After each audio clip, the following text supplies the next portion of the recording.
So you like 20 here, 15 here. 12 hours. Yeah, like I come up 30 here, 50 piece there. I know. But I'm only doing $5 bets. They thirsty. They got the liquor out already. So this little $35. Walking in the house, man. it's gonna last me for a couple days. Ham sandwich. Thought you had one, but now I'm about to bake. Hey, you know how I know Candace don't watch the show? Man, you look like under the Because you're playing the intro to the video. No, yeah, the whole entire. Hey, what's happening? I didn't. I figured. Yeah. You saw who? What? And I had it set to the bar where it was gonna come right on. Yeah, she rewound it. 64. I thought it was in the wrong spot. Hush. All right, these motherfuckers in the chapters lead down to 13. And Tim Hardaway ain't getting the goddamn ball. Get the ball to Tim Hardaway. I need him to get 15. Coming from the concrete, juggle a little wood. Smell the flowers in the air, burning from the woods. Yeah, the hood patrollers watching the paper soldiers, gun smoke floating through the air like vultures, but we got culture. Be aware of the leaves and the snakes in the garden, they all vultures, but I'ma fly higher, can't get close, cause sun coming with the fire, need no ghost to float on my own rider, walking to my house, and building empires, bro. God kept me in my zone, yo, now it's time to bring it home, for sure, very CNC and all, you know, gotta see me, yo, we on.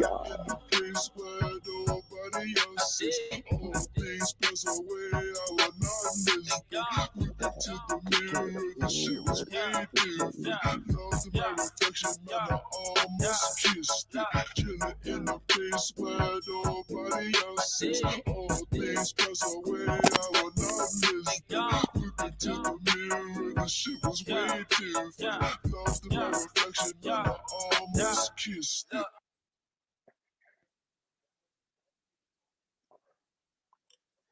Is that we born to lose? Born to lose, but we got to win. Like Black Panther them. Wakanda forever. I'm down with it if it brings us together. Hey yo, what's up? How y'all doing? Welcome to the S.O.S. podcast. Present society, the most honest power and change of your day once a week. Talking all over the intro and shit. We live to you. My name is Jocko, one of your hosts. I don't know if I said all that shit the right way this time. You threw me off. I felt like T-Top. Hey, nigga, no spoilers. Nigga, talk to my verse. I ain't watched it yet. Oh, it's very entertaining. Hey, I'm saving them for Friday actually. Oh yeah.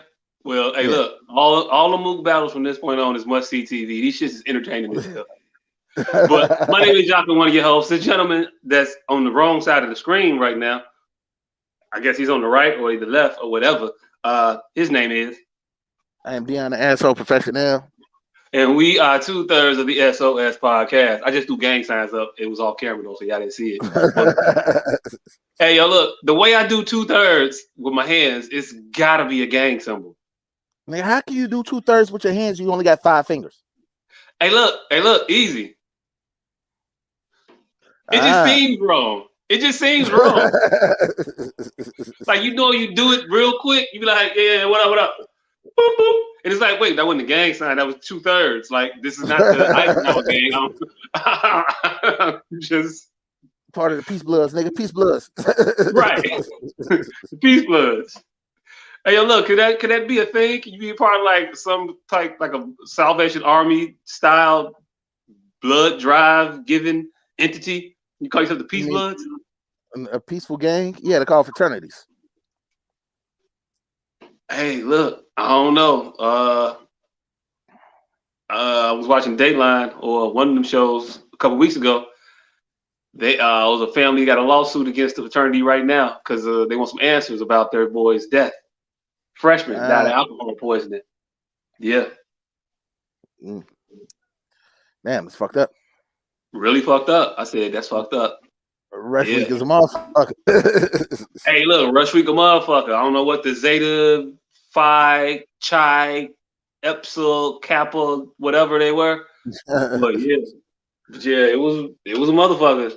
It's like, we didn't want to bring y'all down that quick in the first 5 minutes of the show. But yeah, that was the story. I don't know. Yeah. I got nothing else. So, man, Joe, till the other guy gets here, how was your week, sir? My week has been it's been busy. Like I'm surrounded by chaos right now. I luckily found like this 2 feet area that is clear with nothing in it, but everything else around me is pure fucking chaos right now. So if you turn the camera around, there's all kinds of laundry, leaky pipes and shit. I imagine electrical sockets sparking and shit like that. Nah, it's not electrical sockets. It's just clothes and luggage everywhere. You on the run, nigga? Nah. I'm packing up for our road trip. You know, kid goes on spring break. His spring break actually starts today because the way wait, how the fuck does spring break start in the middle of the week? Oh, because tomorrow is report card pickup day. Even though there is no report card, there's no picking up involved. It's parent conferences, so he has no school tomorrow. And then Friday is Good Friday, and then spring break is next week. Hey, the way they doing it is kind of nice, or we fucked up as parents. I don't know, because I thought this week was spring break, but the way you're describing spring break sounds like a better way to go into spring break. Yeah, I mean, yeah, if you're a student, yeah, it's wonderful. Yeah. It's like you get a damn near a whole half a week. They get 2 days. They get 2 days. They get 2 additional days. They get the Thursday report card pickup, Friday Good Friday, and then the next weekend. Right. And then the next weekend. Hey, look. I feel like that school district did what motherfuckers do when they trying to schedule their off days. Yeah, that's exactly what it is. So to make that vacation longer and shit, because they really did just juice this shit out of like the extra 2 days, made it like damn near a 2-week getaway. Right. And I'm gonna tell you how. Because you got Monday through Friday, right? And then you got 2 extra weekends. That's 4 days, and then you got the extra 2 days. So that's 6 days. So they got a whole 2 extra weeks. That's how my math works. They got a whole extra 2 weeks. Yeah, they got a 13-day break. And and most of these teachers since the fucking parent teacher conferences is virtual, so I'm pretty sure ain't none of them gonna be doing this shit from home, or they gonna be doing this shit while they packing to go on their vacation. Hey, look! It just said I had to be on the computer. It ain't say I had to be at home, nigga. Right. Now we need to hurry these motherfucking meetings along because happy hour ends in about 35 minutes. So yeah, your son is failing. Ain't shit we can do about it at this late juncture. Hopefully we go into 2021 school year strong. I'm out. Right. You should have known your kid was failing before we had this conversation. Should have fucking known. I know damn well I'll be looking at this motherfucker. I'll be looking at Gavin shit like, hey yo, look, you on break already? Huh? You should be in front of that computer, facing forward. You really should. Yeah. Hey, Candace want to know where you taking the kid for spring break. Spring break. We are doing we're doing a week-long road trip all through the Midwest, or as my brother called it, the chitlin circuit. So First of all, you starting off wrong. You can't do a week-long road trip through the Midwest, nigga. It's 2 days at most. What the fuck are you going road tripping in the Midwest? You see the art, you see the river, and all right. So we leave Friday morning.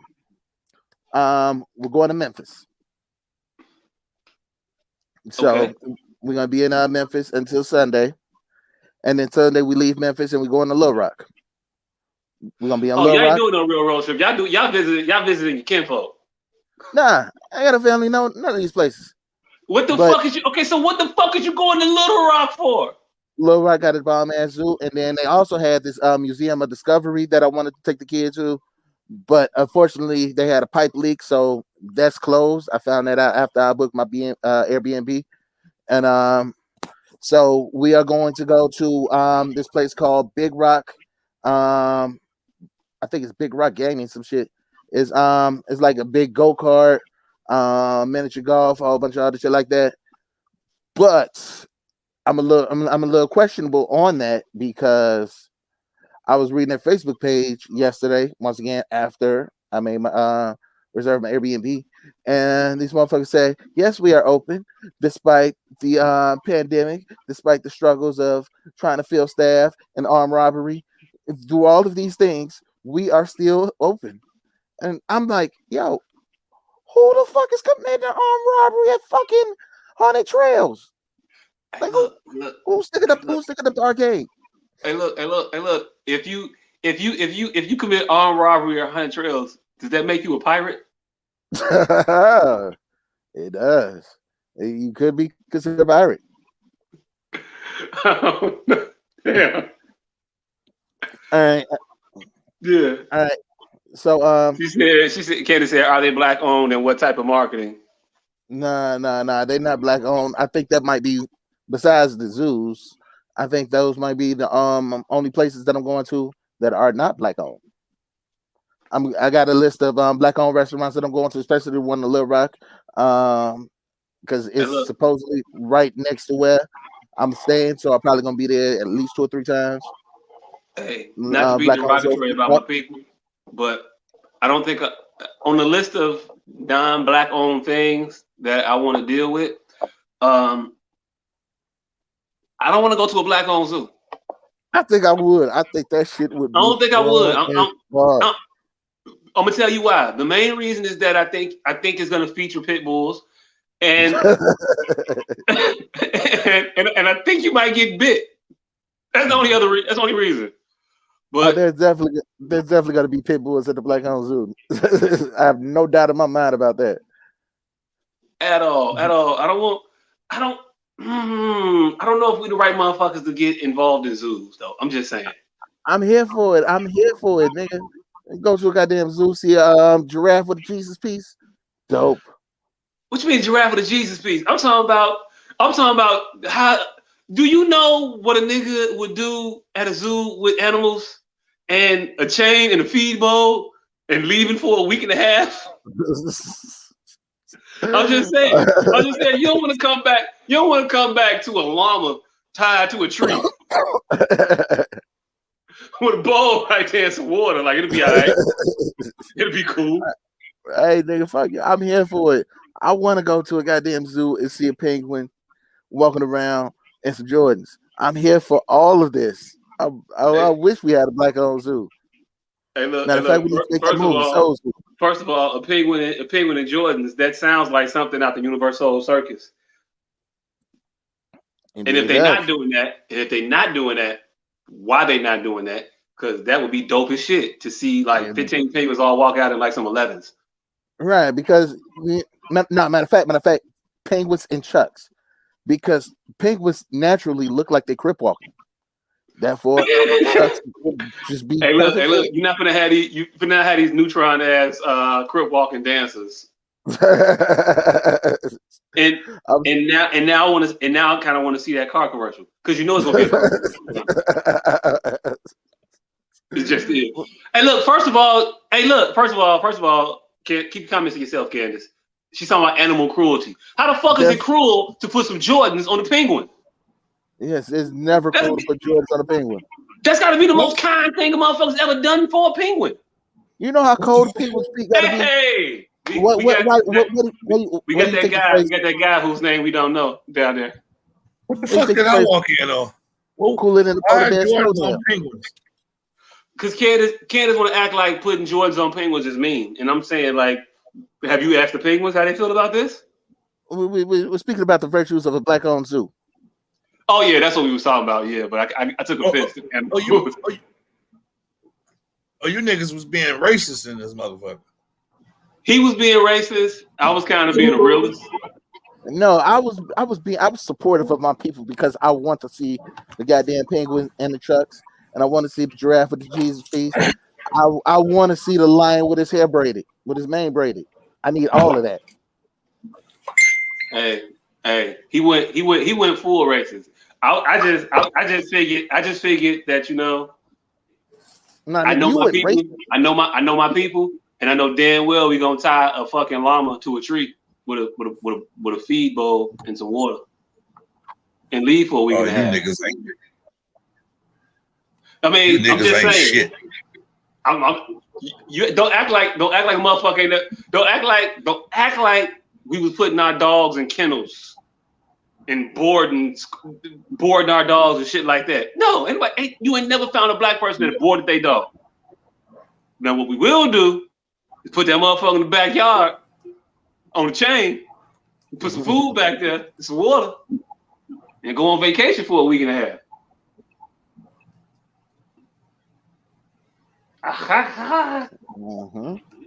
Yeah, but it's nice. Jordan's on Penguins is a good thing. So what else is y'all going on this fucked up ass everything's closed ass road trip? Oh, and then from there, from Little Rock, we're See, going son, to that's a closed sign. And then we're going to Kansas City, and then we hit Omaha, and then probably Wisconsin. Hey, look, I tell you this. You have devised the road trip with the least amount of Negroes? traffic possible. Negroes also, but the least amount of traffic possible. Ain't gonna be no long line nowhere you go. You're gonna be able to walk right in all this shit. Hey, I built this around high quality zoos and not driving for more than 7 hours. Hey, look, you got it. You accomplished that shit. You accomplished that shit. I ain't never. Yeah, I want to go to. Let me go to Iowa vacation. You going on vacation like a motherfucker that's dropping off dope. Hey, nah, nigga, I'm going to too many white places to and I'm finna find all black owned places in all of these places that I go to. I'm pretty sure you are. It sounds like it. How much to turn one of these white only pies into nigger pie? How about I turn you into a nigger pie? You gonna hear that firsthand a lot during this trip. Yeah, probably. So are y'all vaccinated before this road trip, or y'all going full no vax? Oh, we full no vax, but we got 100 masks. 100 masks on deck. Okay, that's what's up. Well, I mean, to be honest though, I don't think you got to worry about catching COVID nowhere you going. There's two motherfuckers in everywhere y'all go. So, and that's also another thing. We get to see places without seeing people. Yep. All these empty ass places. It's gonna be fun as hell. Also, why is your kid going on spring break so much later than everybody else? I don't know. I don't know because he started school before most other people. It's like he got spring break, and then by the time he gets back from spring break, he got 6 weeks of school left. Yeah, that's kind of yeah. That's I don't know how they schedule. Weird. Again, that district. It sounded like the schedule was scheduled around somebody else's itinerary. They had a cruise. They had a cruise coming up first week, April. It was the special Passover Hotspur cruise.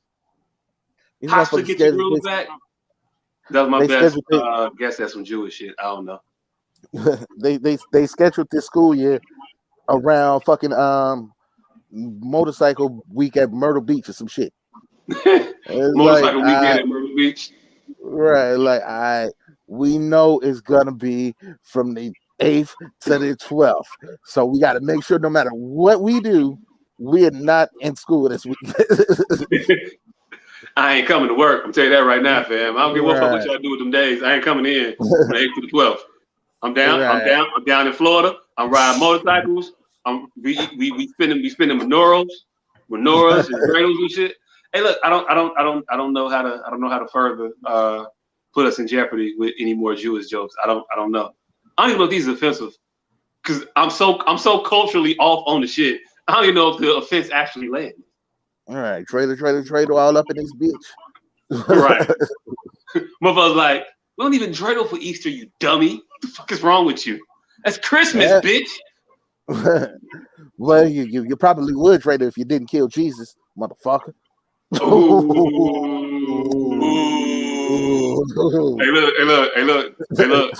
Hey, look, you just went right there. That's like, now you got to fight. You went right past everything. You just immediately went and said, your mom, that's why your mom was on crack. So when walking around in circles, ain't none of that. Hit my hand if you bad. None of that. We just going straight to fighting. So you went straight scorched earth. No, fuck that. Your mama. Shit, now I gotta go ahead and fuck him up now. Fuck that. It is what it is. It is what it is. But hey, look, Nick Cannon got his show back, so anything possible. We'll be back in 2 weeks. You can live through anything if Magic made it. That's what I was going for. Y'all seen that nigga getting this coronavirus vaccine? I'm like, nigga, if you don't get the fuck out of here. Hey, there you go. You done had AIDS for 30 years. You think the Rona gonna get you, nigga? Nigga, motherfucker, that nigga AIDS is in there doing the motherfucking Wolf of Wall Street chest punch. Ain't no other diseases to come in that motherfucker.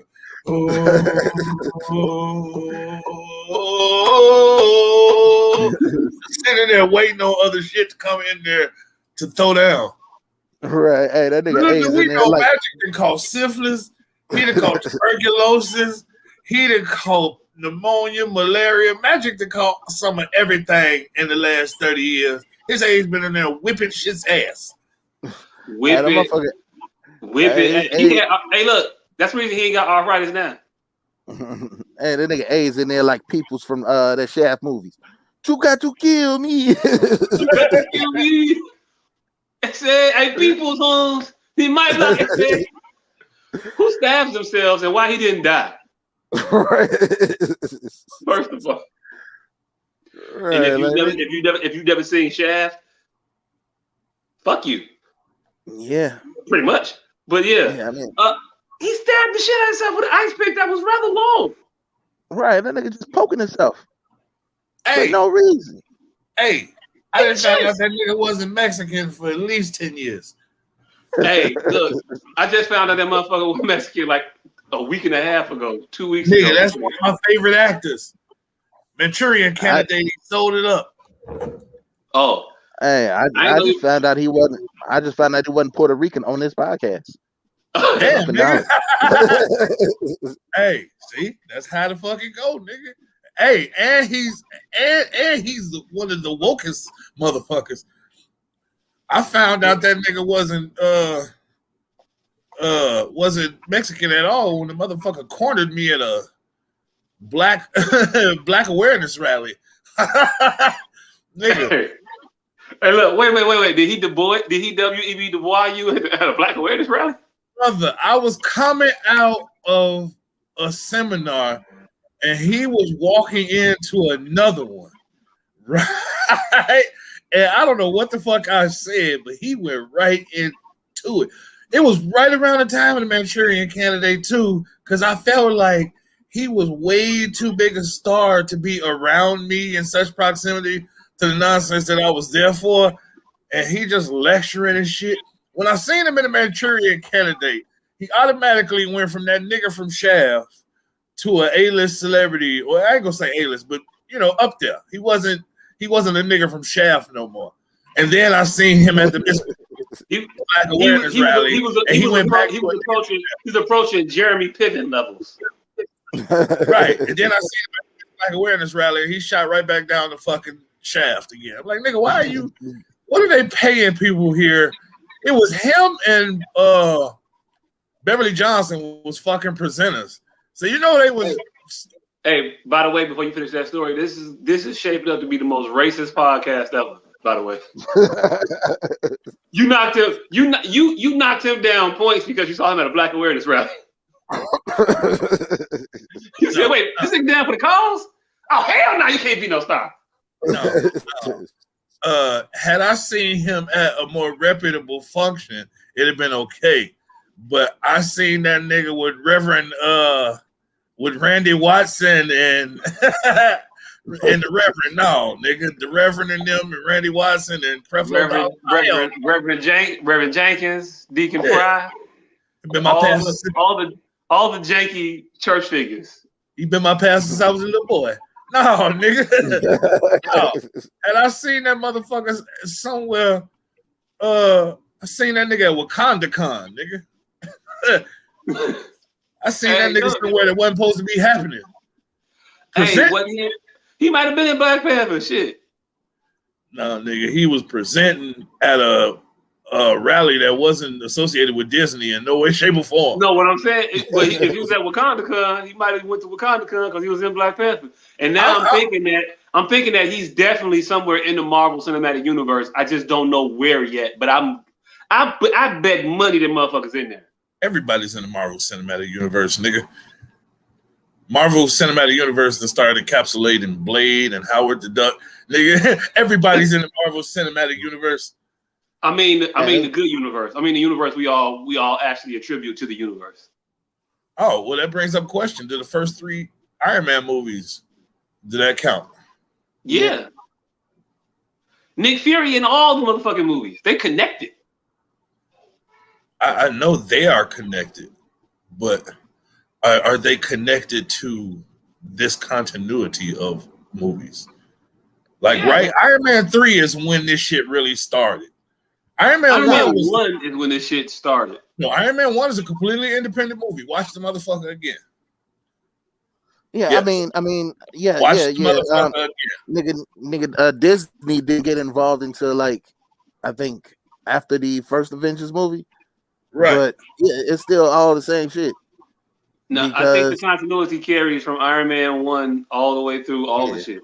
No, they have things they mention in each of the movies through all of the shit. But watch the movie again. The continuity. It's characters in Iron Man 3, nigga, that been retconned 4 or 5 times. The boy from the goddamn that helped Tony show back up as the improper agent. Hey, look. I don't know about improper age. I don't think it was improper age, man. I think you misremembering how long this shit been happening.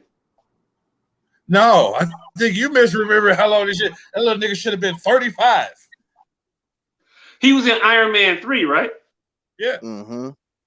Iron Man 3 came out when? 2010? 11? Yeah. Oh, no, he's the proper age from then to now, but the continuity just watch the shit again. Iron Man 1 is a standalone movie. The motherfuckers then start becoming all right, well, we finna start plotting for future movies until about 3. They wrote shit from 1 into 2, shit from 2 into 3, but then they started leaving room to write a universe at 3. I thought they was writing universe at 1. I can't remember. I can't remember the end credit scene from Iron Man 1 at this point now. Fam, do you know why Terrence Howard? The end credit scene was Nick Fury coming in, talking to Tony Stark, asking him about the Avengers Initiative. That's not the one at the donut shop, right? Donut shop? Yeah. No, there's no donut shop scene. They did post credits. No, that was in the middle of Iron Man 2, I believe. Oh, yeah. That was in the middle of Iron Man 2. You know why Terrence Howard quit? Because he thought he was because he wanted more money. He thought he should give more money to Iron Man. Because he was the biggest star, and they didn't know it was going to be an Iron Man 2 when they made Iron Man 1. So they're just pew in the hole in your hole. This shit was written to be all this. They didn't even know it was going to be an Iron Man 2. I thought they knew it was going to be Iron Man 2. I thought they just balled Robert Downey Jr. in was because it was a good reclamation project for him, and maybe they just wanted to fuck with him. But I think it was he was a cheap. Right, he was cheap. He was a cheap bet. He was a cheap bet. They didn't know if this movie was gonna make it. They had no plans on making a part 2. That's why Terrence Howard took the pay cut to even get this motherfucker off the ground. And then come part two, he wanted Terrence Howard money. No. Terrence Howard didn't take a pay cut. No. Terrence Howard got paid. Yes, he did. Terrence Howard signed on before. I'm telling you how it worked. Terrence Howard signed on before Robert Downey Jr. and he had a bigger contract than Robert Downey Jr. on the first one. The second one came around, and he thought that he should still be top dog in the payment situation because no. What? No. The second one came around, and he wanted what he thought he was actually worth. Because in the first one, he took a pay cut to get the movie made. Even though he was top dog, he took a pay cut to get the movie made. And the second one came around, he thought he should get exactly what he was worth because the project proved to be fruitful. I don't know. And they was like, nah, nigga. I don't know. And I don't know a world in which Terrence Howard is worth more than Don Cheadle. Oh, there was a world at one point. I don't remember the that one world. he was in. That's why he got fired. And it wasn't Don Cheadle. He was talking about fucking Robert Downey Jr. When is this? Where is this world we're in? Okay, I get maybe circa year or two after Hustle and Flow. Beyond that, when was Terrence Howard worth more than Don Cheadle? Robert Downey Jr. We're not talking about Don Cheadle. Robert Downey Jr. Okay, he was worth more than Robert Downey Jr. during Iron Man 1. Yes. During Iron Man 2, he was no longer worth more than Robert Downey Jr. And it was stupid of him to presume that he can get paid more money for being a nigga that wasn't the nigga who the name of the movie was after. Oh, well, I don't know how we got here. Because we was talking about how we get anywhere. Where the fuck is the producer at? She should be in a private chat stopping this shit. Right. How was y'all week? Y'all didn't get to the week? We was in the weeks. And then we started talking about penguins, and it was kind of left from there. I don't know. Yeah. Came and hit a penguin Jordans. Penguin. Yeah. So, how the fuck was your week? Oh, my week was fan-fucking-tastic. I had a motherfucker that had Christian morals 2 years ago called me to touch on me last night, right? And, you got to pause to call and touch on me? Who was this person? I don't know. A woman, clearly. Hey, look, I don't know. It sounded like you were talking about a dude at first. How? I don't know. I just skewed guy, this Christian person. I don't know. Continue your story. See, Freud would say a lot about that. But anyway, this motherfucker was a Christian 2 years ago and wanted me to jump through fires for a little coochie. And I'm like, shit, I'm worth something too, bitch. You're going to jump through some fires. And so neither one of us was jumping through fires, so that just never happened. Right? And so you go first. No, you go first. Exactly. But she's very Christian. And I've been letting people touch on me in these last 2 years, and she hasn't. So she called me last night. I hope the motherfuckers watching too. And she called me last night, nigga. When I tell you this shit was some motherfucking shit right out of a 70s sitcom, called me drunk with the bottle of Stella Artois and everything, nigga, licking on the rim. Hey, look, she had a bottle of Stella.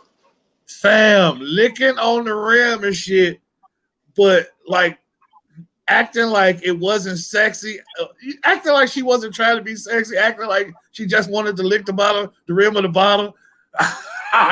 Hey, look. She just hit you with the don't get no ideas. I'm just, filleting this bottle because it's just fun. So I'm telling this motherfucker I gotta go to class in the morning and shit. And she's talking about how she deserves a good man in her bed and dropping all of those come hither shits that she could have just dropped some ass on me 2 years ago. We probably been something right now. But you know what I'm saying? Like, I'm worth a few things too. I ain't just got to prove shit to you. You got to prove some shit to me, So she was like, no, nigga, you finna jump through these rings of fire. I jumped through a few of them and saw she wasn't gonna jump through mine back, and it ended promptly, because I'm always willing to lead by example. So I'm gonna jump through your hoops at first. I'm gonna jump through good 4 or 5 of them motherfuckers. And then I'm gonna lay a hoop down. If I don't get requited, if I don't see some reciprocity, I'm out of there. I ain't gonna make a big fuss about it. That's why they always come back, baby. Cause I ain't gonna hoop and holler.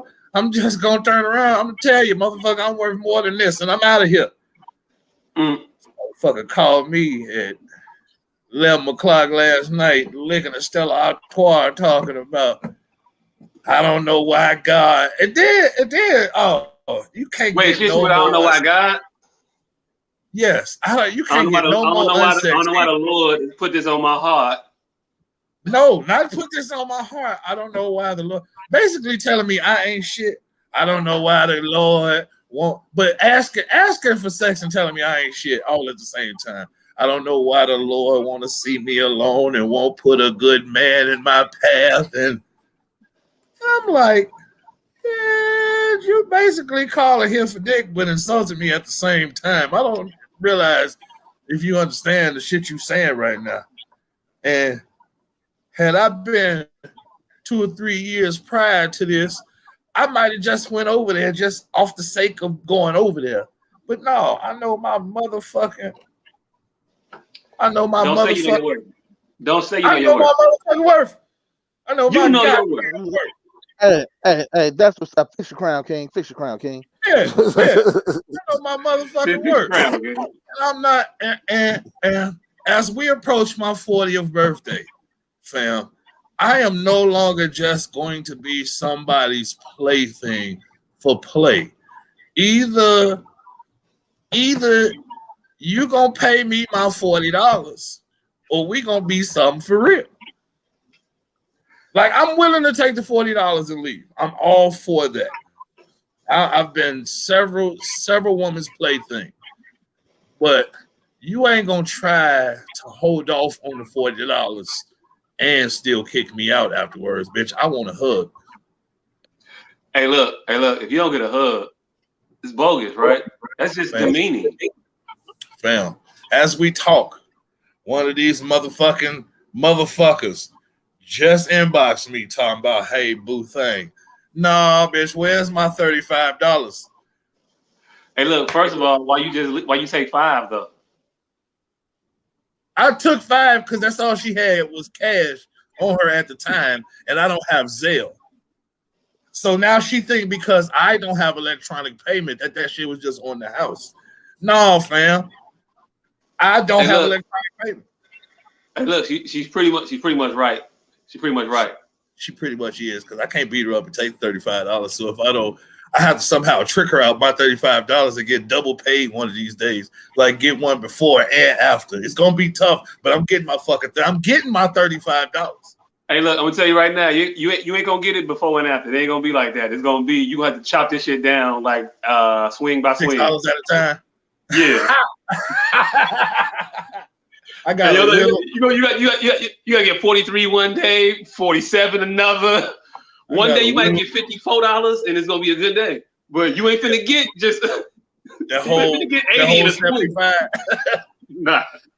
Gotta get it a ticket. Man, look, I'm almost out the game. If the lovely 2021 Oprah is being serious, then I'm out this game. I'm finna go be Stedman to a beautiful woman, and you gonna start seeing us at all the galas and balls. I'm gonna have my motherfucking bow tie. I got a question. I got a question. It's a serious question. What? So, what's your Stedman fee? You know how like they got horses got a stud fee. Mm-hmm. Dogs got a stud. What's your Stedman fee? There is no fee, nigga. Love is my Stedman fee. Then ain't a Stedman. I'm talking about a Stedman fee. You know the Stedman. Don't act like that's a. Come on now.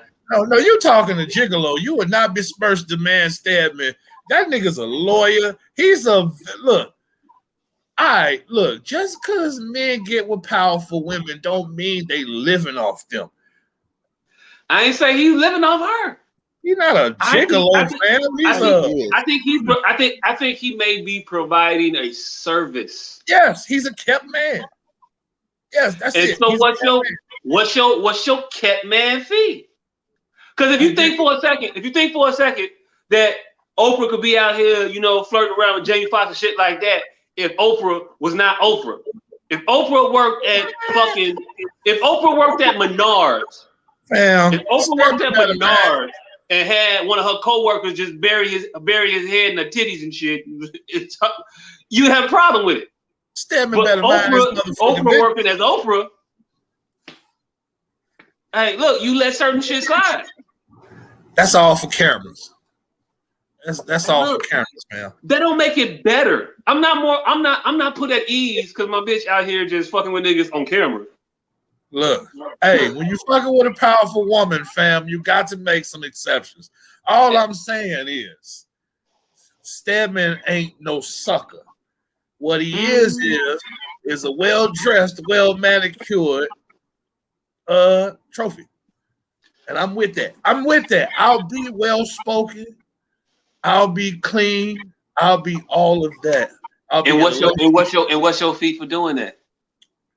Shit, no, don't come home with no babies and no diseases. My fee is cheap. Oh damn! Hey, look, you good? You a good one. You a good one. You know how much of a leash? You know how much of a leash she got Stedman on? You ain't heard a crossword of scandal about Stedman in 40 fucking years. Exactly, because he has no reason to fucking scandalize. Only two niggas in the world ever been created in the lab was Barack Obama and whatever Stedman first name is, Stedman. Stedman is that's his first name. If that's his first, I don't know. What the fuck is his name? Stedman is his only name. Hey look, Oprah got so much juice. Her and her nigga is one name motherfuckers.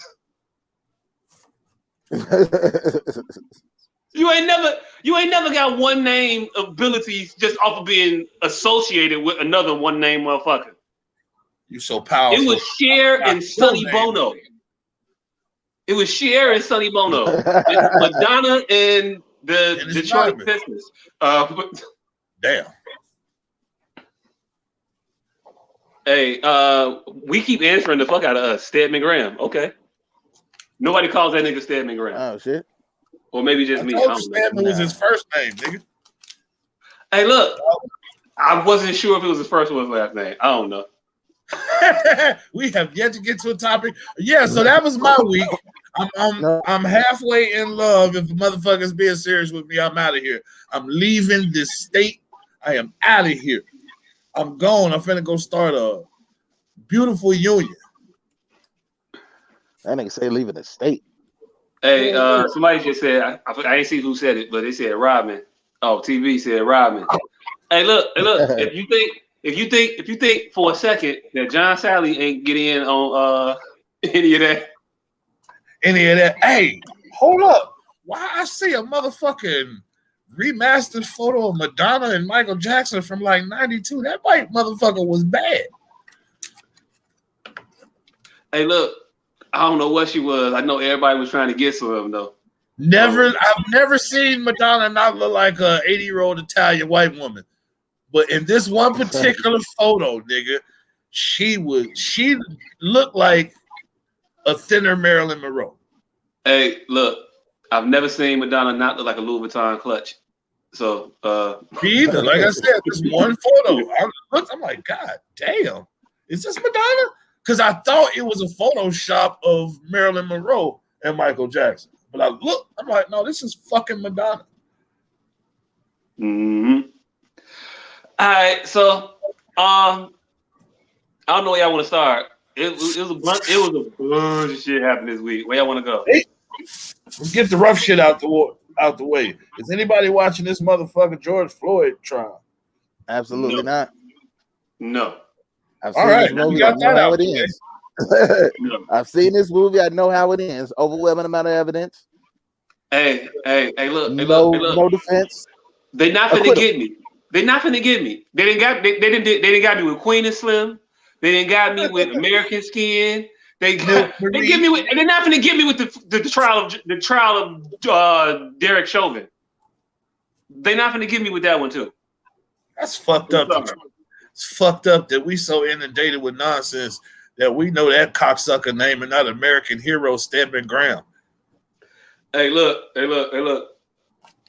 It be what it is. I don't blame you, brother. I don't blame us. I blame the motherfucking society that has us inundated with this motherfucking senseless tragedies that every other day that we got to be subjected to. Subjugated. Railed in. Motherfucking cataclysmic. No, let me not. Yeah. She said, why the fuck is Floyd on trial and he is dead? This is some bullshit. And T, that's exactly why I'm not watching this fucking shit, because they're putting the murder victim on trial for his murder. Basically is what they're doing. And I'm all that shit is gonna do is gonna work to just further infuriate me to no release. I'm gonna just get mad and have nothing to do but be mad in my house. Because I'm not going to Minnesota. I'm not finna go put hands on that defense attorney that he got that's a piece of shit. Like, the shit he's came up with out his mouth is, you're a piece of shit. But trial day one. The question is not why was the cop on Mr. Floyd's neck, but why was Mr. Floyd's neck so fragile? Stay tuned. Why was his neck so fragile? I mean, if you put, them motherfuckers had the audacity to say Derek Chauvin is only 5'8", 140 pounds, and George Floyd, and they giving they height and weight like they was in a boxing match or some shit. No, this nigga's body, this nigga whole body weight was on this man's neck.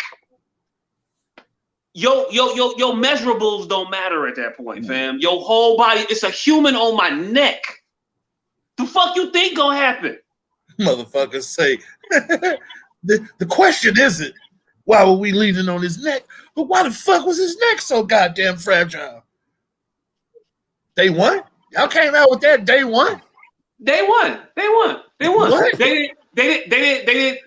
It took them the day 4 or 5 to go to the angle where, the job is stressful and it's a hard situation, and there was he was distracted. Before any actual defense came out for his actions, it was all attacks on that man, fragile neck, inability to sustain life without oxygen. Like, really? Say, nigga, did he not see Justice League? I saw Aquaman breathing with no oxygen. T said he was scared to get up because of the crowd. Right. Because the crowd of police standing around doing nothing? The crowd of police, yeah. The concert of other authorities around there just sitting there looking at you. Hey, look. When I'm scared, I often have to get on my knee as well. When you're scared, that's what you do, right? You just put your knee on somebody because you're scared. I don't know, but it's gonna come to a time where citizens gonna start pressing charges for fucking PTSD. Like, you fucking murdering motherfuckers in front of people. Like, that got some type of effect. You would think that you would think you might be able to get them for intentional infliction of emotional distress. That's the thing, right? I don't know, but it should be. Sounded good, goddammit. I don't know. But anyway, in the trial, I did like the some of the witnesses so far. The EMT. She said, I wouldn't have been I do my job in front of crowds all the time. I'm not that distracted. It's what the job is. Her, and then the star witness so far up to this point, the MVP. My man, the MMA fighter, I don't know Buddy name,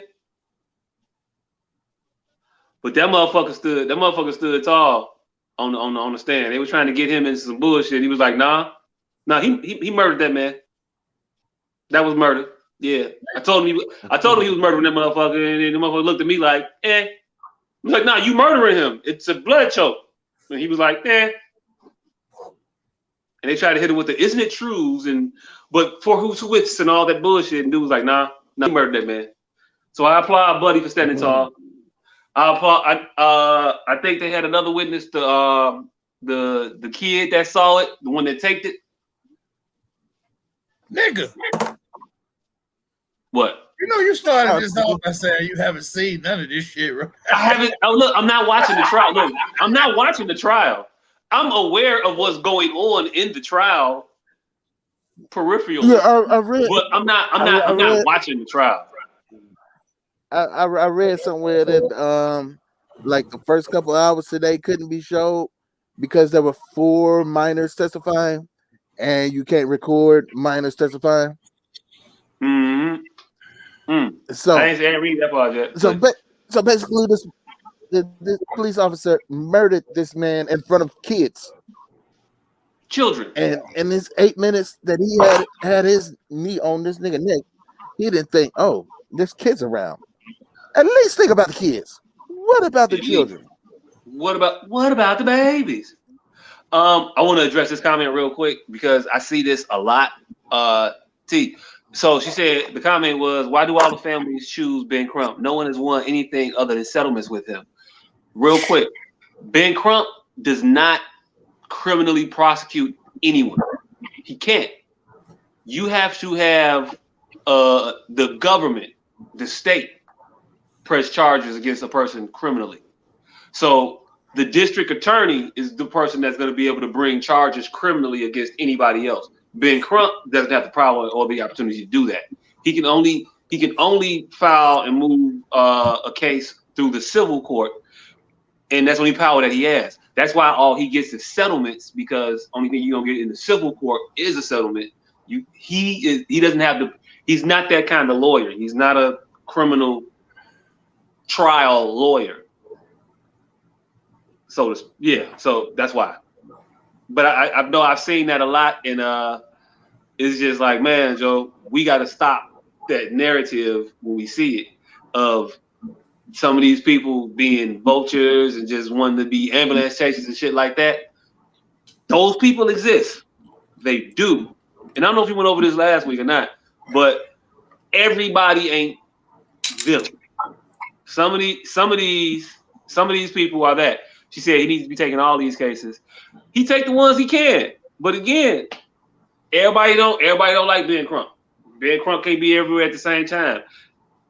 It's hard to try it's hard to mount the evidence to get any kind of settlement in these situations. These motherfuckers, these cities and these municipalities and shit, they will lowball the fuck out of a family if they don't have the proper attorney available, and it takes a lot of work. So I ain't gonna talk shit about Ben Crump. I ain't gonna talk shit about Tamika Mallory or any of the other motherfuckers out there that's doing their shit. They doing it. I'm not out there doing it, so they doing it. Now, if any of you motherfuckers is out here stealing money, not paying for funerals that you raising money to pay for, and you ain't giving the family the money for the funeral and shit like that. Now you niggas got questions that you need to answer. But what about the fact that there are all of these cases for him to take? That there's so many cases that he can't take them all. I have a problem with that. Man, Joe, this shouldn't be a lucrative business. No. Dead niggas shouldn't be man, you know what? There's a lot of money in wrongfully murdered black people. That shouldn't be a statement that you can make. But it is. It's a lot of money in murdered black people. Wrongfully murdered black people. I got a friend of a friend that's in the process of opening up a headstone store as we speak. I'm like, damn. I didn't even think of that being a new industry. Hey, I thought all the headstone makers was already here, but you know what? It makes sense. Same 3 headstone makers since 1903. Janice last year. It makes sense though. Most motherfucking people that will be a headstone maker just do marble countertops and granite and shit like that. Right, during the rest of the week. They probably get Right. 2-3 headstones a week. But this shit has been so popular that she is finna open up a headstone store. A whole headstone, just standalone headstone business. Yeah, we just do headstones here. And Headstone Emporium. it's fucked up that that's the thing. Like, I don't want to walk down aisles. I don't know. That's some morbid shit. I don't want to walk down there. I don't want to go to the headstone store like I'm in Walmart, walking down all the aisles looking at shit. But if you're gonna have to buy a headstone, don't you want all the available options? I'm definitely gonna flip through the headstone book a lot, but it's just, hey, I don't know because what about the first page you get to a motherfucker that's not close to you. So it's some shit you don't want to think about because inevitably the headstone is gonna be for someone that's very close to you. Am I wrong? Mm-hmm. So yeah, I don't know. I mean, you ain't buying a headstone for an associate. Definitely not. Definitely not. That is not gonna be your place. Mm-hmm. But she said right, it's morbid, delicate topic. It is like a motherfucker. It's some morbid shit to think about.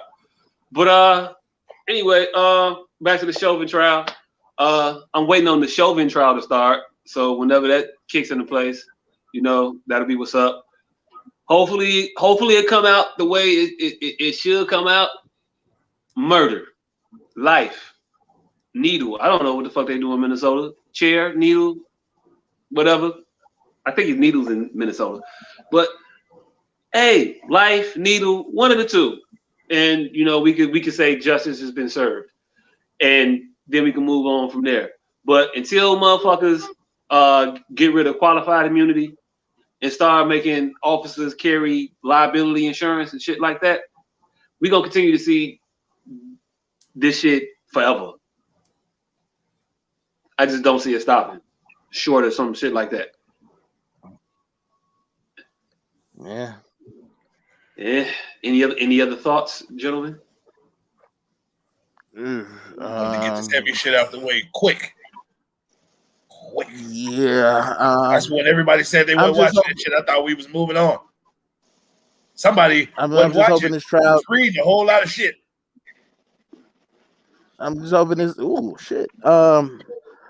I'm just hoping this acquittal don't happen while I'm out driving on this road trip because I sure don't want to be stranded in none of the places that I'm gonna be at wearing none of the shit that I plan on wearing.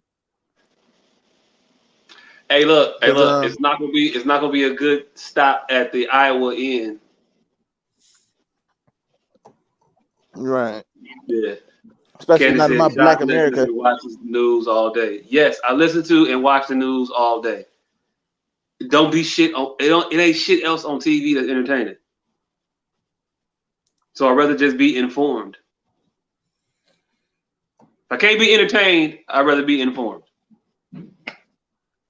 I don't know. Tell Blacklist to come back on.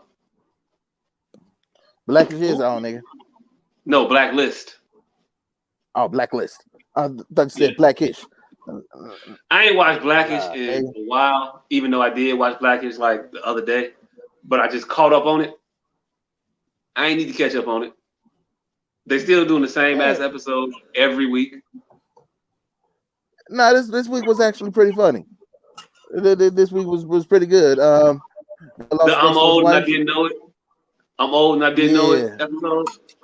That one was decent. Yeah. But I saw like 3 right before that was all the same. We're black and you need to know we're black and you're black. So you should know you're black and I'm black and I got to go to a job every day and be black at a job. Like that was the show for a while. But this the very last episode, that was a decent one. That was a decent one. I wasn't mad at it. It had the funny moments. Oh, speaking of Blackish, the little girl on there. That little girl's amazing. I fuck with her hard. I like her. I'm gonna tell you why.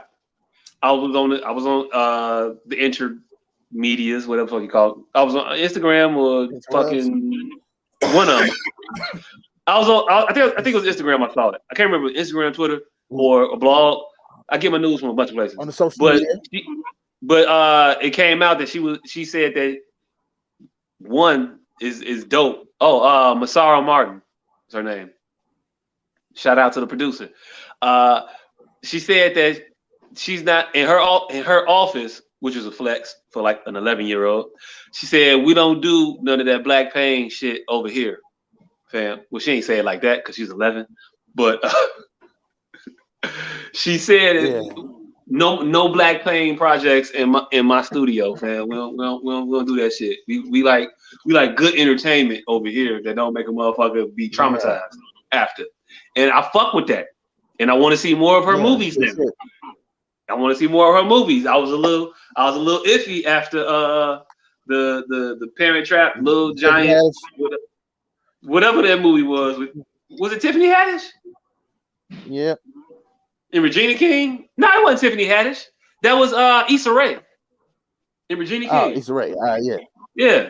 You're racist. You're just racist. The body swap thing. Yeah.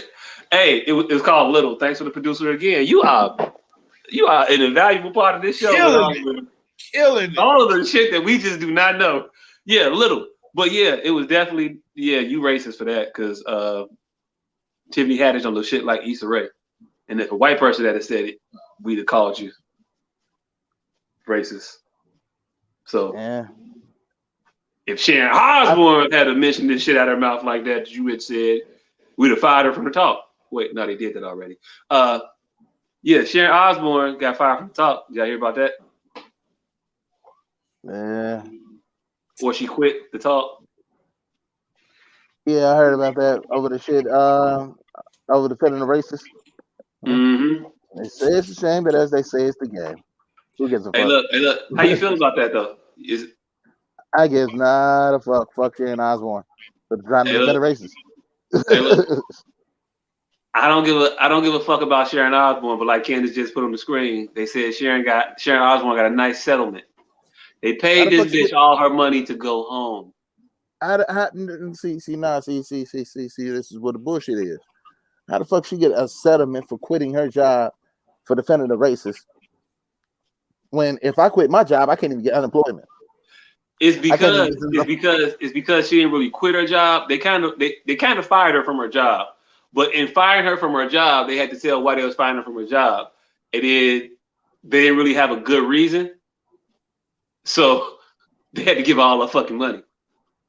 Because public backlash is not a good enough reason to get fired from your job when the backlash ain't substantiated by actual shit.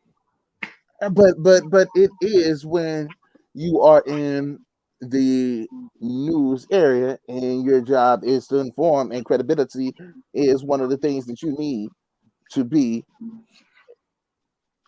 a news person. But I guess that shit ain't the news. Hey, look. I'm gonna tell you right now. If I was a lawyer in that meeting right now, I'm gonna tell you. So aggressively defending yourself against being a racist is a problem now. No, aggressively defending I'm gonna just ask that question, and then I'm gonna get $10 million for my client, and then we gonna walk the fuck out the building. No, I would say aggressively defending a racist is a goddamn problem. Hey, look, TB said she was under contract, and the contract was ironclad, so they had to pay her. They should have put a better clause in there for terminations. Yeah, and I guarantee you, they have a morality clause in her contract. They put them in all these contracts. If you ain't an upright, upstanding motherfucker, if you do some fuck shit, if Sharon Osbourne got caught dogfighting, she would not got her money. But because she did the shit that she did on TV, she became a pariah. And motherfuckers don't like pariahs. But the thing is, you gotta have actual substantial reason to get rid of that individual, and nobody's. What did she say? And I don't want to be on here defending this bitch again, but again, what did she say? Nothing. That's why she got $10 million. Don't She jump got it. $10 Don't million jump it. because she got the complexion for the protection. Uh-huh. I mean, maybe. But knowing that she got the complexion for the protection, when you come at the motherfuckers, you better come when you got all your ducks in a row. You don't just be throwing buck ass, wild ass shots out there. You line that shit up, then you squeeze. Cheryl threw some randoms out there and gave this bitch out. She ain't want to be on that show no way. Who the fuck watches that show anyway? I don't want to be here. I don't want to be here with all of the replacement bitches. I don't know. Whoopi needs to go on there and start talking about Farrakhan so she can get paid. Start expelling the virtues of one the Honorable Minister Louis Farrakhan. I don't know if we're gonna get Whoopi on that type of time. Man, whenever she feel like she need a way out. Hey, whenever she want to get out, then yeah, go hit that Farrakhan button. But push that Farrakhan button. but something about Whoopi don't make me think she's on that Farrakhan button program.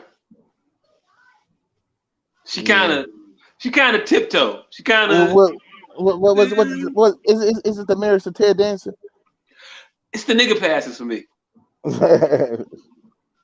the nigga passes for me. I don't think that's a Farrakhan-ish thing to do. New word alert. Farrakhan-ish? Yeah. Even though it ain't a word, I'm just doing what Kenya Barris do. New show alert. I put initials for new shit. Got a new show. Broke-ish. Happy-ish. Our producers tell us to move on. So I guess you're talking about Sweetie and is it Sweetie or Sweetie? I don't. What the fuck is this? What is her name? Because it's spelled horribly, and it may be spelled correctly, but I'm not good at spelling, and I'm just decent at reading. So it sounds like Saul Edie to me. That's what it looks like. What the fuck? What the fuck is Sweet Tweet and Guava do? Either way, I don't know. So apparently, Quavo. Right. So I think we covered Act 1 of their breakup. What the fuck didn't happen between Sweet Tea and Guava? So if you need to be caught up, everybody's relationship goals broke up 2 weeks ago, a week ago, whenever the fuck they did. I think we covered it. They broke up. He repossessed the Bentley, and then the following week, which is this week, brings us current. They got an elevator fight. Well, tussle, struggle. I don't know what to call it. Imagine, look. You ever seen the David Bridal's bridal dress dash? No. Well, okay, so it's like an event where they put these wedding dresses on sale, and all these bitches go in there with they crew, they bridesmaids and shit. They all wear matching t-shirts and whatnot, and they have like a roller derby / mud wrestling contest for cheap ass wedding dresses. This is what that looked like to me. All right, put it. It looked like two women fighting over the last V-cut Vera Wang lace sheer, whatever the fuck it was. That's what the fuck it looked like to me. Put it in layman's terms. From Solange to Ray Rice, how bad was this elevator fight? Hey, look. You didn't set the scale correctly. Nah. You didn't set the scale correctly. Nope. From the Mortal Kombat Boo viral videos to Ray Rice on the elevator, it was somewhere closer to the Mortal Kombat Boo videos. Damn. All right. Let me explain it to you. All right. So you ever been holding something? You ever been holding something and like an 8-year-old try to take it out your hand and they get a little tug on it and then you snatch it from them and they fall and then pretend that they did? I cannot confirm or deny that. Hey, look. Yes, he's giving it to you wrong. altercation. He's giving you the wrong impression. It's less like an adult snatching some shit from an 8-year-old and the 8-year-old falling. It's more like a 9-year-old taking some shit from a 6-year-old and a 6-year-old falling. Again, Yeah, I cannot we got confirm. the video. We got the video coming up, by the way, gentlemen. all right. That's her swinging, and then she grabbed his PlayStation. I mean his Xbox, and then he took it, and now she's gonna feign death. It was kind of quick. Did you see it? Yeah, started back from the top.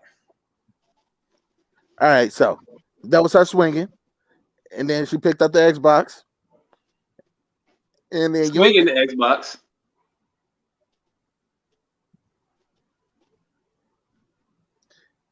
Damn. And then he snatched her from it, and she's sitting there. Fuck, I saw what happened. You say what? I say, God damn, I saw what happened. Watch. He wanted his purse back. He was trying to get over the shoulder. He showed to pop that bitch. He showed to pop a little bit, but again, if you don't get these women off my screen fighting,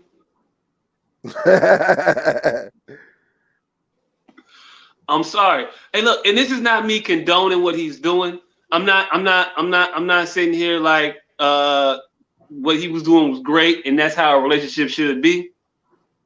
I'm just saying the severity in which people are trying to act like this is ridiculous to me. Look. This wasn't Ray Rice. This wasn't Solange versus Jay-Z. I know they better keep that Solange Jay-Z energy though. Goddamn. Oh, they've already. Hey, look, we talking about women here. They've already abandoned that energy when it's reciprocated. They don't keep that same energy when it's one of them doing it, as opposed to one of us doing some shit that's not even the same. No way. No way. Now we're not gonna even include that Ray Rice shit. That wasn't good in the scheme of fights. No. Not even a fight. I'm not saying that the Ray Rice shit was good. What I'm saying is that they'll make everything Ray Rice. And everything ain't Ray Rice. Ray Rice ain't no defending what that motherfucker did. Everybody trying to do that. But what I'm saying is don't compare this to that. This ain't even Solange versus Jay-Z. That's what I'm saying. Juju said the way he looked at the camera. Yeah. We're gonna talk about Juju because I'm confused. It's about the way he looked at the camera. 3 seconds later, he looked up and realized there was a camera there. Like, oh shit. Oh yeah. He definitely shitted it. He definitely shitted it. It was not some shit you want out there. He was like, fuck. It's a fucking camera in the elevator. And hey, look, I saw a different version of the video. Didn't they stop on a different floor and the motherfucker was like, I'm not getting on. Never mind. Yep. Is you getting on the elevator if you see a beat up bitch on the motherfucker? No. Hey, exactly. I'm definitely not getting on the elevator. Not at all. But the fact this was so funny about the shit when I saw it, right? Because the motherfucking elevator stopped and the door opened, and then Quavo kind of like moved their shit out the way, right? Like to make room for the motherfucker to come on. And Buddy was like, "No, nigga, no, I'm not getting on. Fuck that. She's on the floor, man. I'm going all the way up. I don't know how far up y'all going. I'm going to the top, and I know how low the top is. If y'all going to the top -3, it's gonna be a long ass elevator ride, and I don't want to do it. I'm gonna ask her if she all right, but I'm hoping. I think he did because he stepped in. He gave a little. Right. It was a little step. It was some nodding, and it was some. I'm back the fuck up because bitch ain't loud enough. You sure?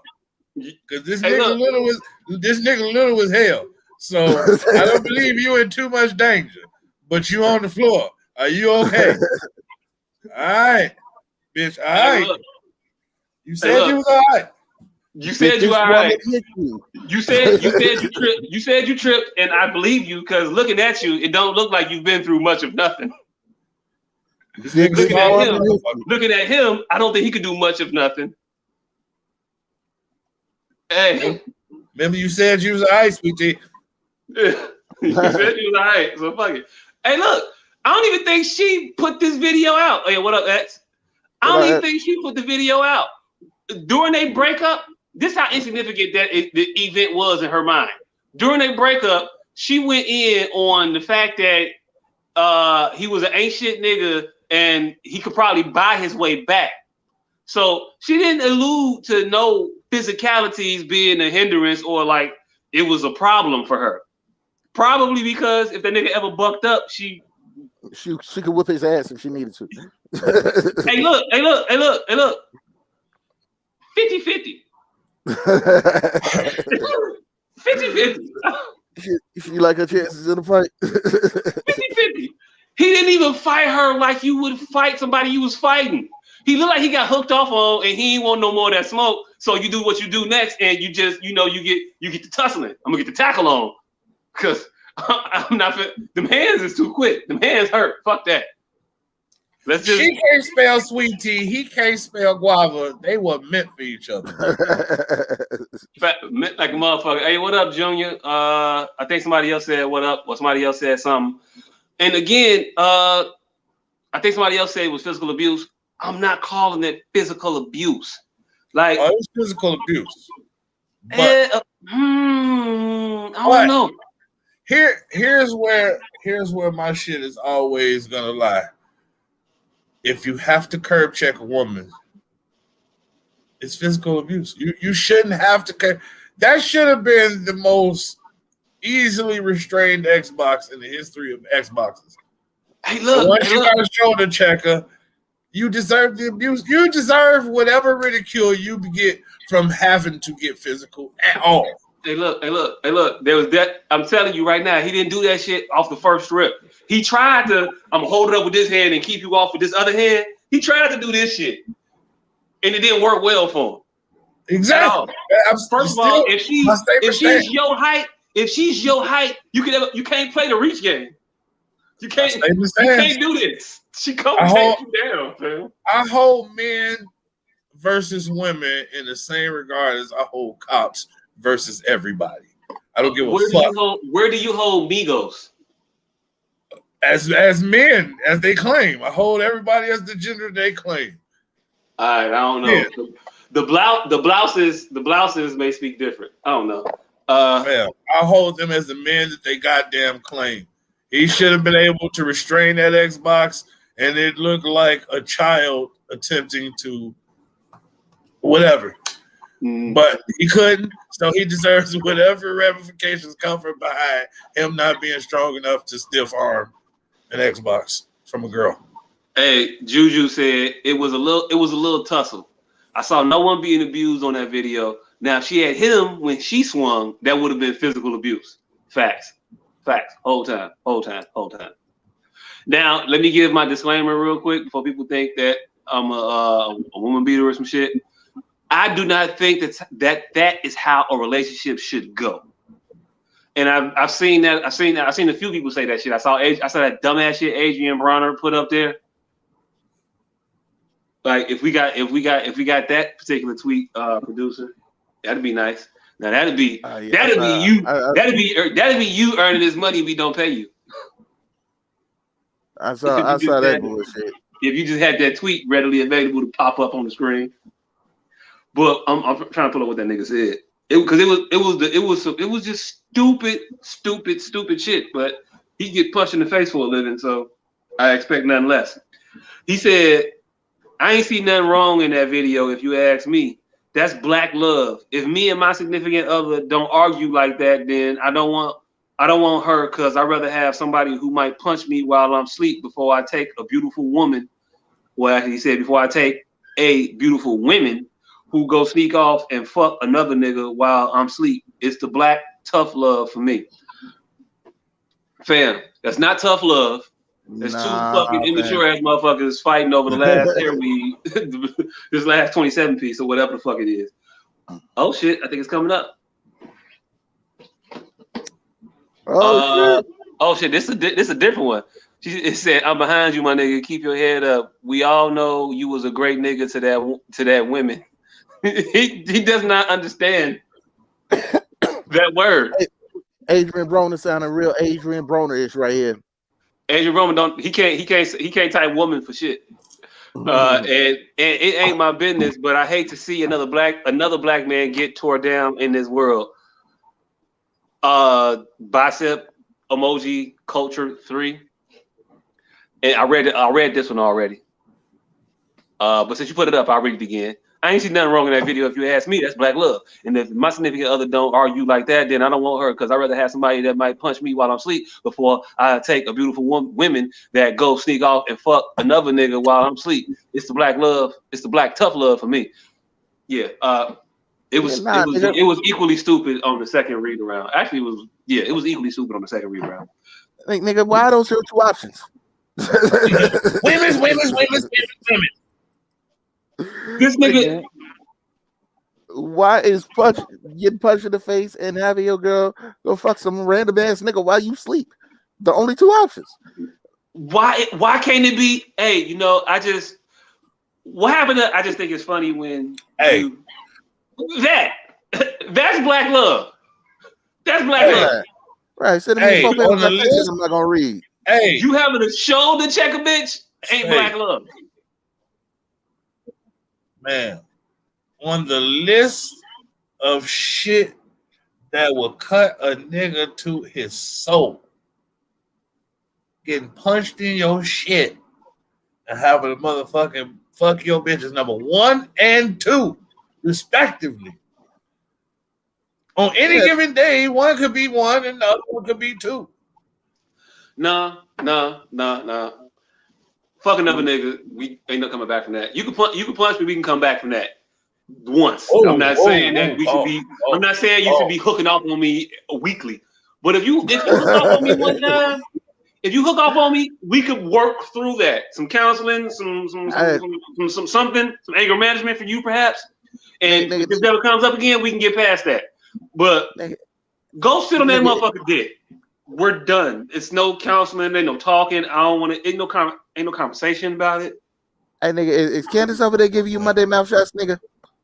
No. Do blink twice if you need us to save you, my nigga. We ain't gonna do it. Over here, fam. Ain't no problems where I'm at. All right, everything is cool. Everything is all right. I'm straight. Okay, don't worry about me. Everything's gonna be all right. I say, you can punch me in the face. We've come back from that. I learned my lesson. I cleaned up the dishes, and we worked past it. No, I'm just saying. I'm just saying. There's a separation in the 2 offenses. That's all. All I'm saying.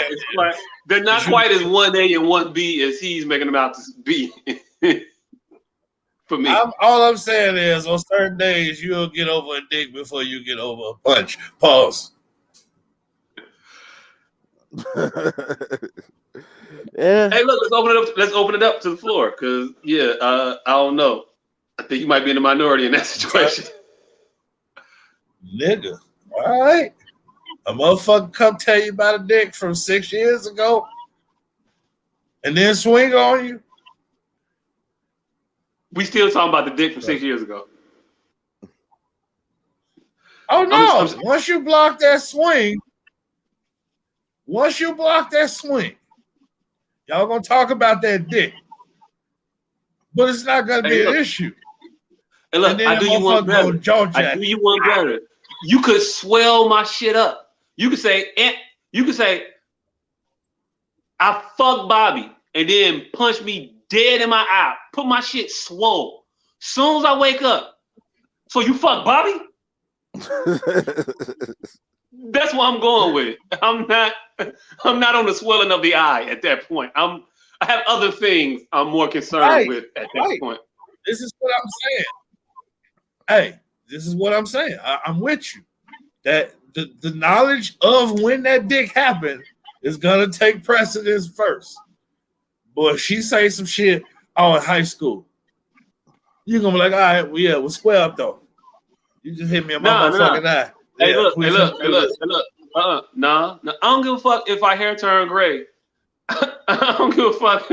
No. I don't give a fuck if we looking at our 70th anniversary and you telling me, well, at one time during the spring harvest dance, me and Billy went behind the and yeah, he got it. I let Billy get some. Bitch, I want a divorce. It's over. It's over. It's over.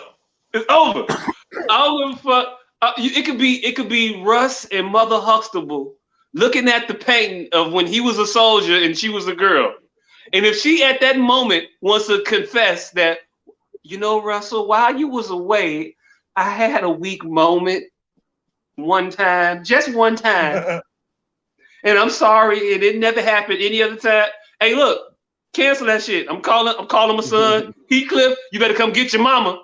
Cause this bitch gotta get the fuck out of my house right now. Heathcliff, come get this bitch. You come get this bitch. And we don't need this cruise no more, cause we ain't going on a fucking cruise. I ain't taking this bitch on the boat nowhere. Fuck that shit. We out. If I take on a boat, I'm liable to throw off. We both ain't coming back. We go on that boat. Tell you that shit right now. So yeah, I don't. Nah, I'm cool. I'm insecure. Call it what the fuck you want to call it. I don't give a fuck. Yep. I'll be that. No. Well, problem for me. Well, me personally, in certain circumstances, I may be able to get past a dick. Pause. But don't put your hands on me. See, you can't tell me about a time 6 years ago where you put your hands on me.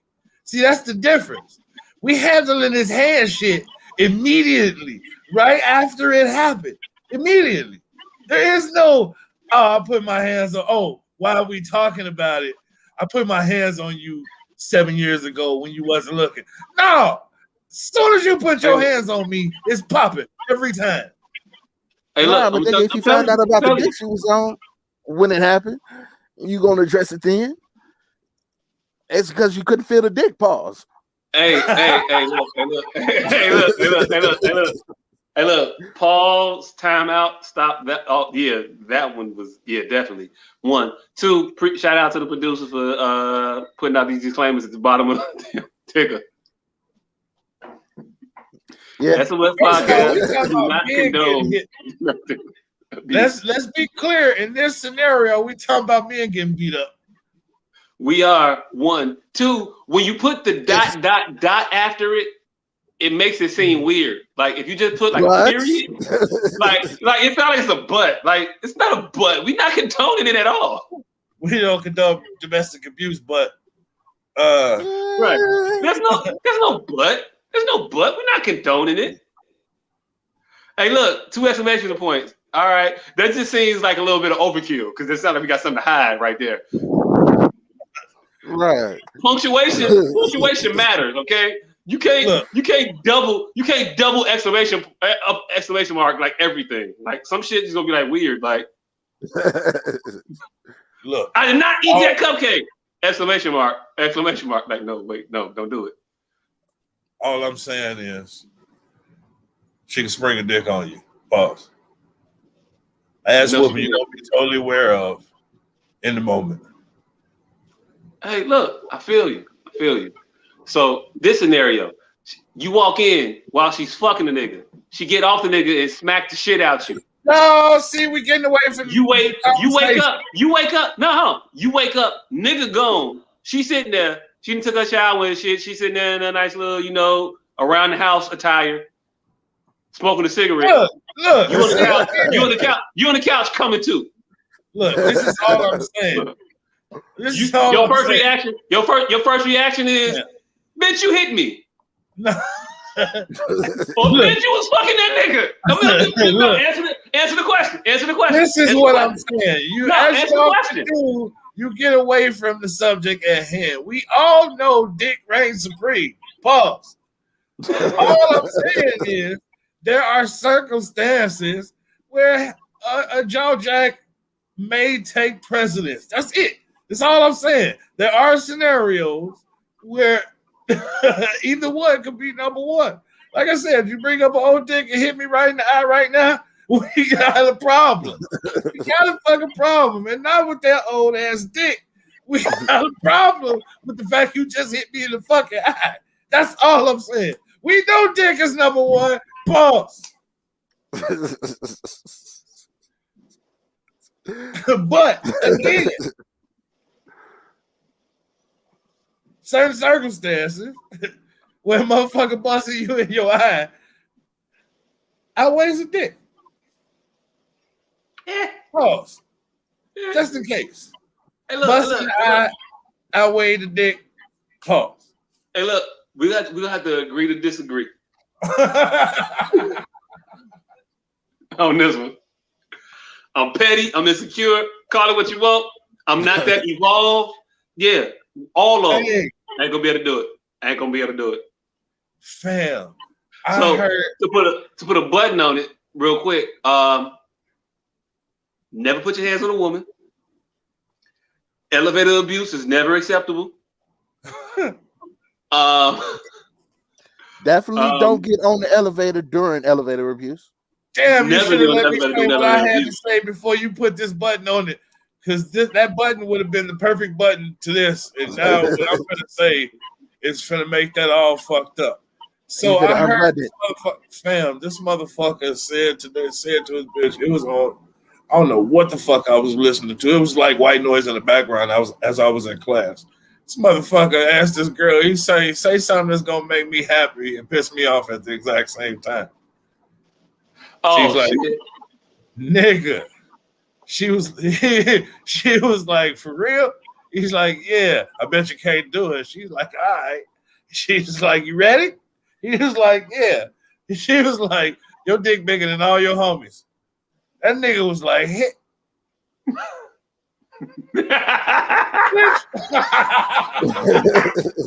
Oh, shit.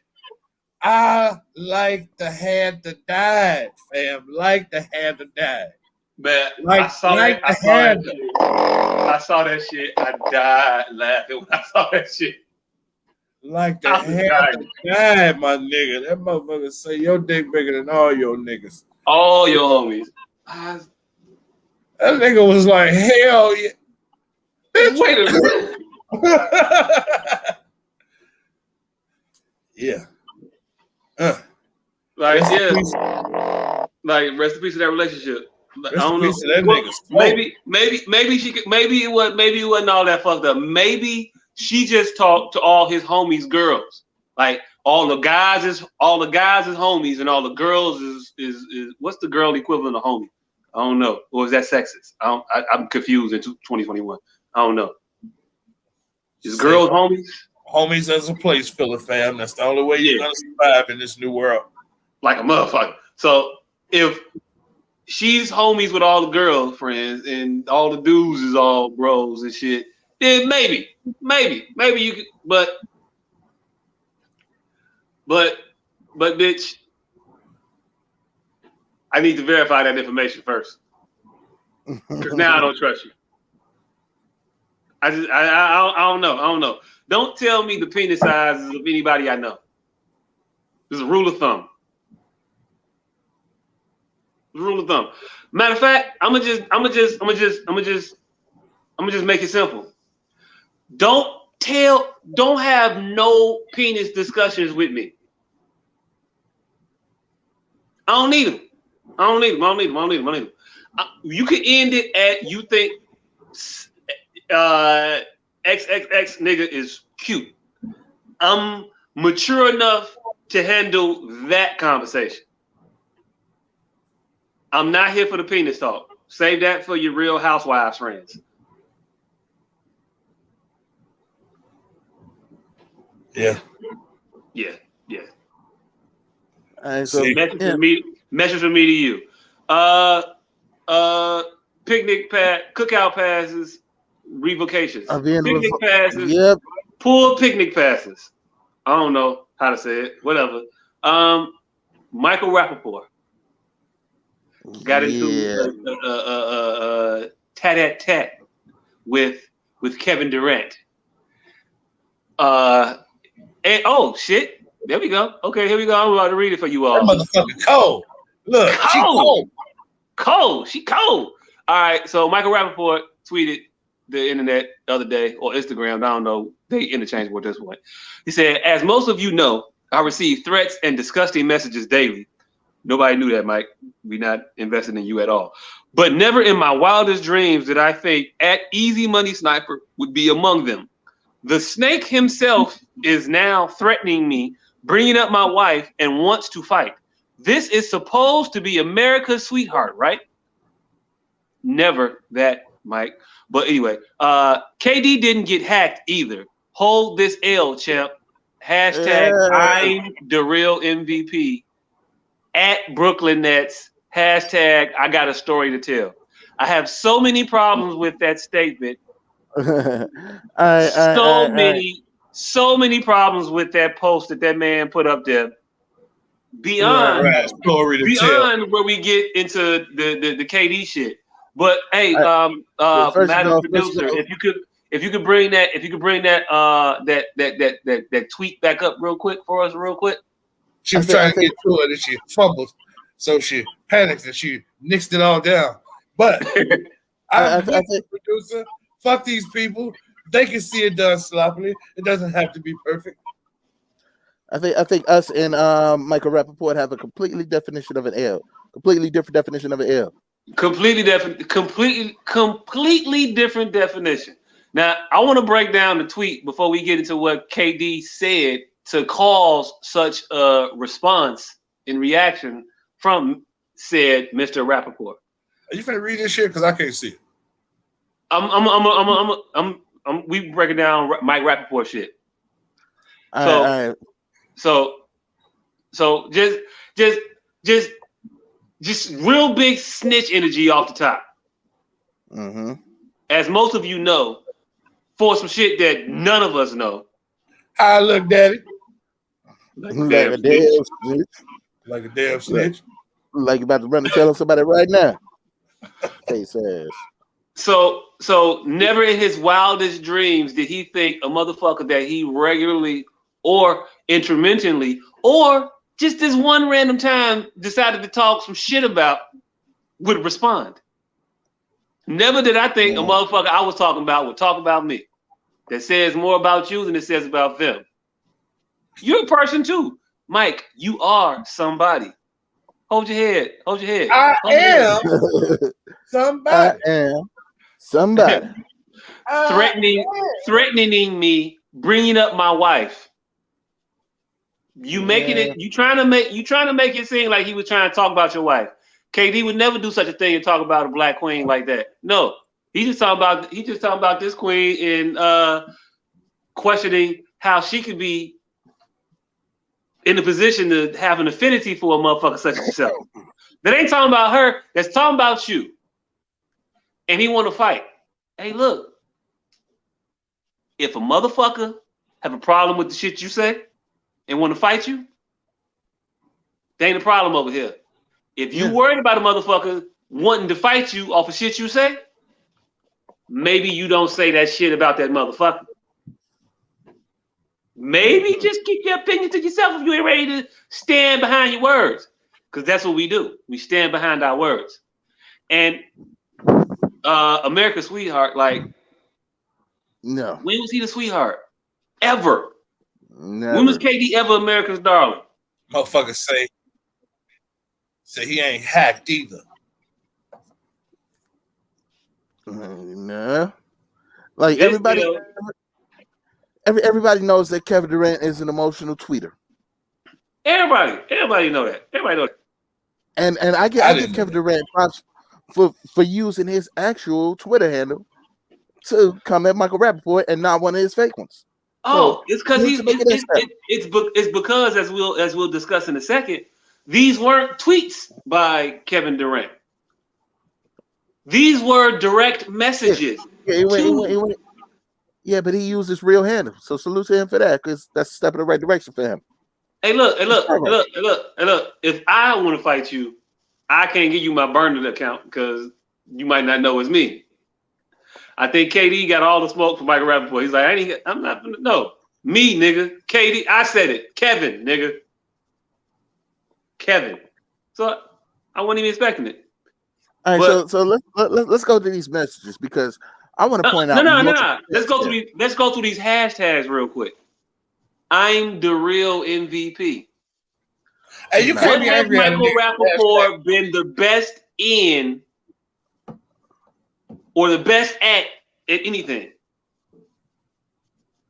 At any given moment of time, when was Michael Rappaport the best at doing some shit?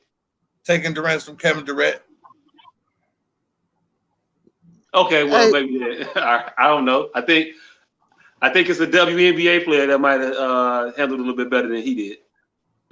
Hey, he was at one point top 5 white guys accepted by black people. Hey, look, at no point does that make you the MVP. He was never the MVP of white people we had to the cookout. Your invitation was never in front of John B's. Ooh. Was it? Am I wrong? Ooh. Yeah, I get that, but I mean, we may have had a strong year at some point that might have pushed him up. Maybe during Zebrahead. Nah. I ain't even watch Zebrahead, but dope.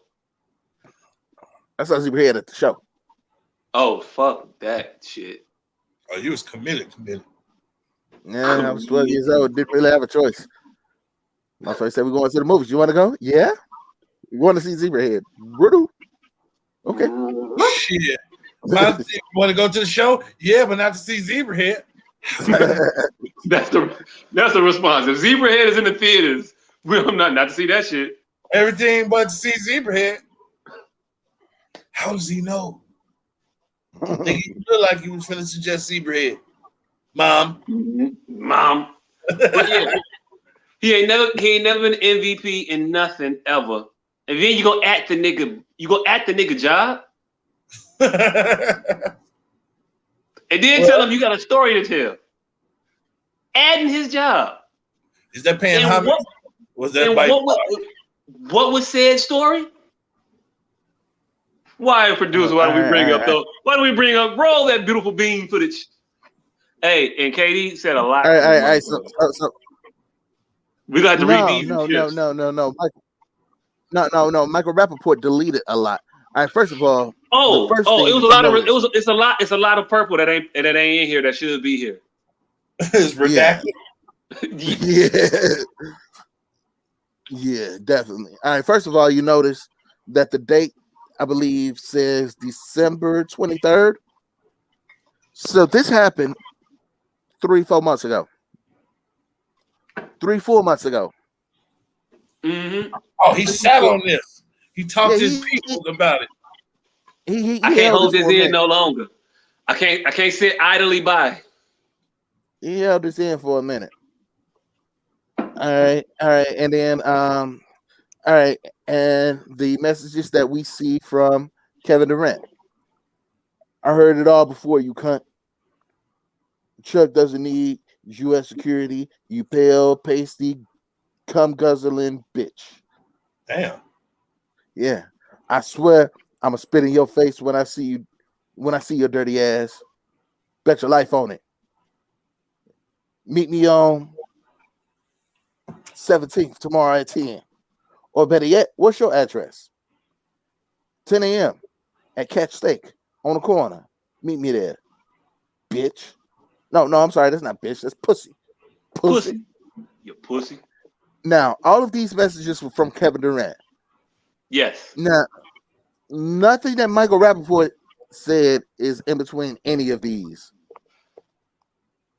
So, a lot of this looks like replies to messages that we no longer see. Hey, look. You see 8 individual incoming messages with no responses. Just 8 individual messages. All random shit. And the motherfuckers sound like they responses. Yeah, why? Yeah. Hey, up until this point, this you could consider this mild flirtation. Yeah, meet me. Yes, it sounds like a fucking Craigslist flirtation. Hey, look, hey, look, hey, 10 look, o'clock. hey, look, hey, look. Yeah, This what's sound the like effort? it sound like the motherfucker is dirty macking. Hey, look, I heard it all before. You man, you cunt.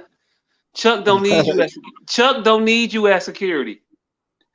Pale, pasty, cum guzzling bitch is only an insult if you think that being pale, pasty, and guzzling cum is a derogatory statement.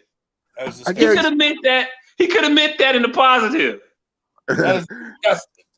I guarantee you there are at least 50 videos on Pornhub called Pale Pasty Come Guzzling Her Bitch. Hey, and I'm not into this, but you know, I've heard via Trey Songz that some people like when you spit in their face, in their mouth, like baby birding them. Who the fuck was paying to get shitted on? I don't know, but Biggie definitely shitted on somebody. One of these niggas a while we did a topic about one of these niggas paying to get shitted on, and the three bitches Oh shit! And the motherfucker did a podcast about shitting on the nigga. Wasn't that Trey Songz? It might have been. I don't know, but I said that for a reason because they're saying that his messages were homophobic, and they only homophobic if you read them that way. If the homosexual shit is wrong, then you're gonna read these as homophobic or as derogatorily, emasculating. But if you read them with an affinity for said shits, these motherfuckers sound like light flirtation. Just saying. It's a little sick. It's a little sick. But Mr. Professional, you can continue reading. All right.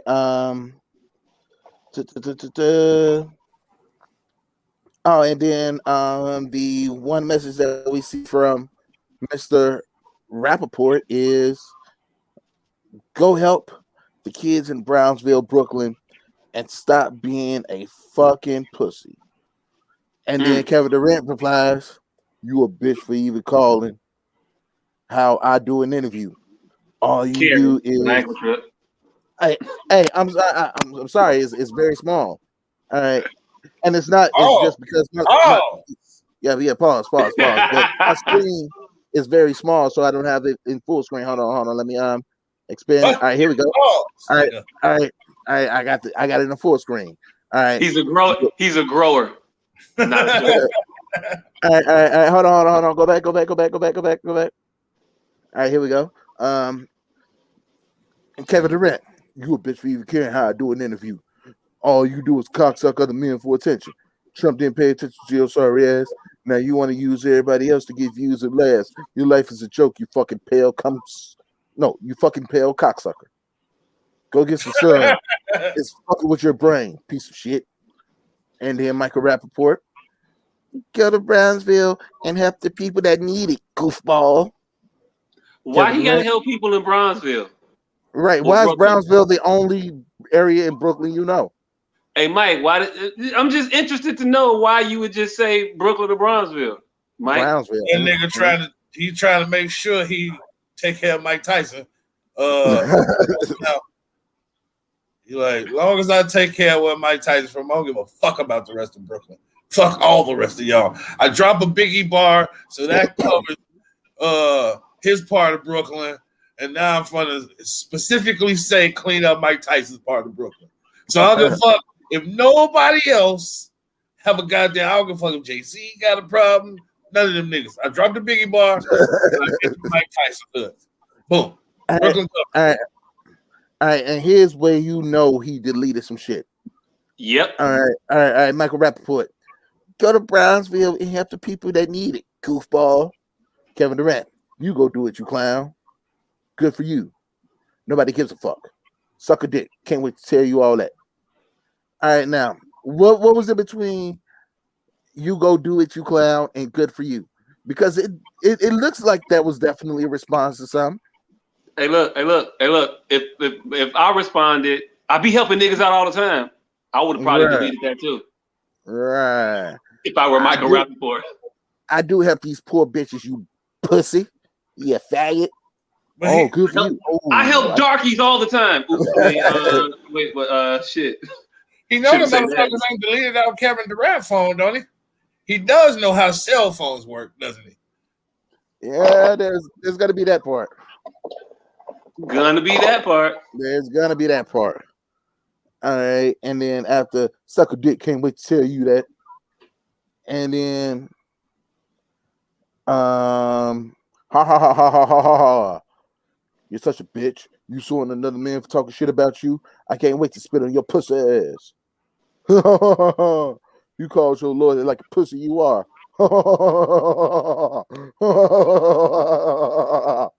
Hey, look, I can't wait to spit on your pussy ass. Sounds a little 50 Shades of Grayish, by the way. Yeah. Just saying.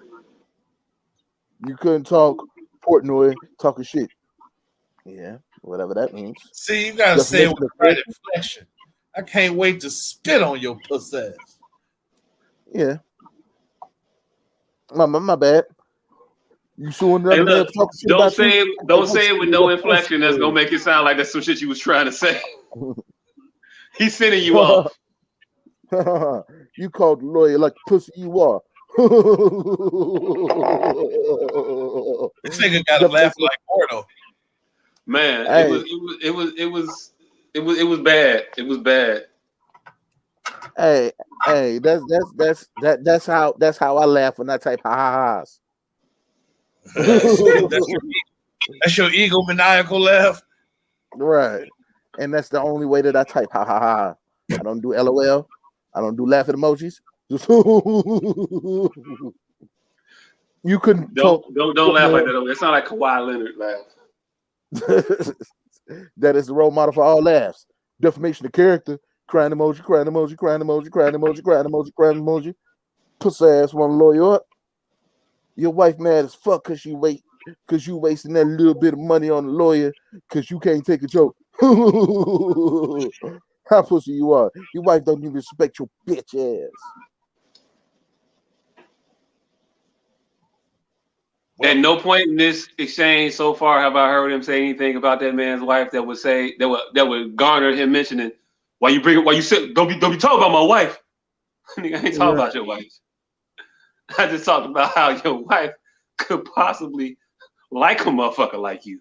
How's that possible? You ain't shit. Hey, this reminds me of that video of where that white man was harassing that black lady out of her truck, and then the brother came up, and then he immediately turned into the victim. I ain't even see that one. It's an old ass internet golden oldie. It's typical white people. Typical white people. Old white man had a gun on him too. That brother was like, pull that motherfucker, and I'm gonna feed it to you. And he was out there, but. With a gun.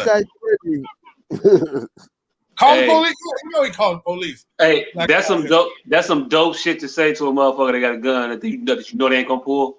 Pull that motherfucker and I'll feed it to you. Yes. You pull that motherfucker out and I'm going to feed it to you. Yeah. I heard what's his name? Kurt Russell tell Billy Bob Thornton in Tombstone to skin that smoke wagon. I said that's some cold shit to say to a motherfucker. It was basically you tell him to pull that gun out. Pull your pistol on me, nigga, you better kill me. Basically. But he said skin that smoke wagon, we gonna all get to watch Tombstone. It's one of my favorite movies.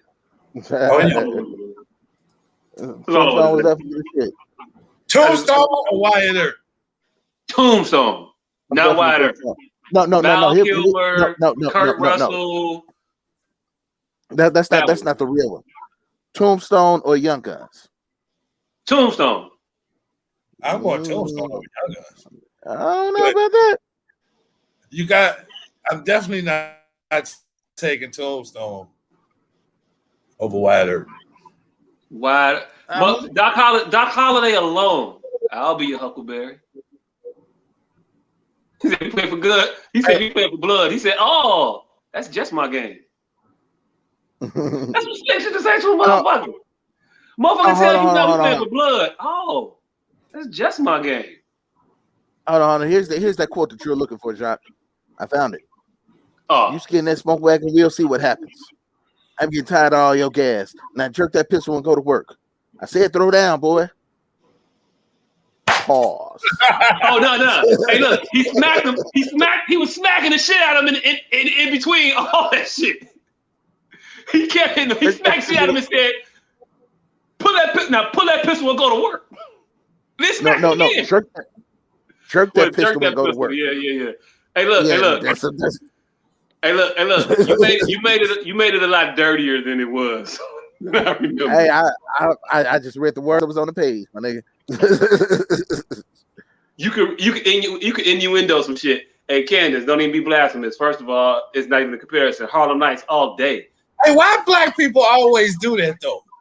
Why black people always do that shit? You making a direct comparison to some shit. They enjoy that shit, but they slightly askew the shit until you start comparing Tombstone to fucking Harlem Nights. Tombstone and Wyatt Earp was the same exact movie, same exact storyline. That's the only comparison I was making. Then we got Young Guns out the side, which is it's a good comparison because those are two good cowboy movies. Cowboy country western shit. But you see where it got it? You bring it all the way to Harlem. You got us to Harlem Nights. Next week gonna be like Harlem Nights or Child's Play. We're like, nigga, what the fuck? How did we get here? Nigga, Wyatt Earp, Tombstone, same exact movie. Tombstone. I think she was trying to say it because both of those. I said Harlem Nights is my. This is what I'm gonna clear it up. Harlem Nights is my favorite movie all time. Tombstone is one of my favorite movies. See, there's a distinction. One of, Gangs of New York would have been a better comparison.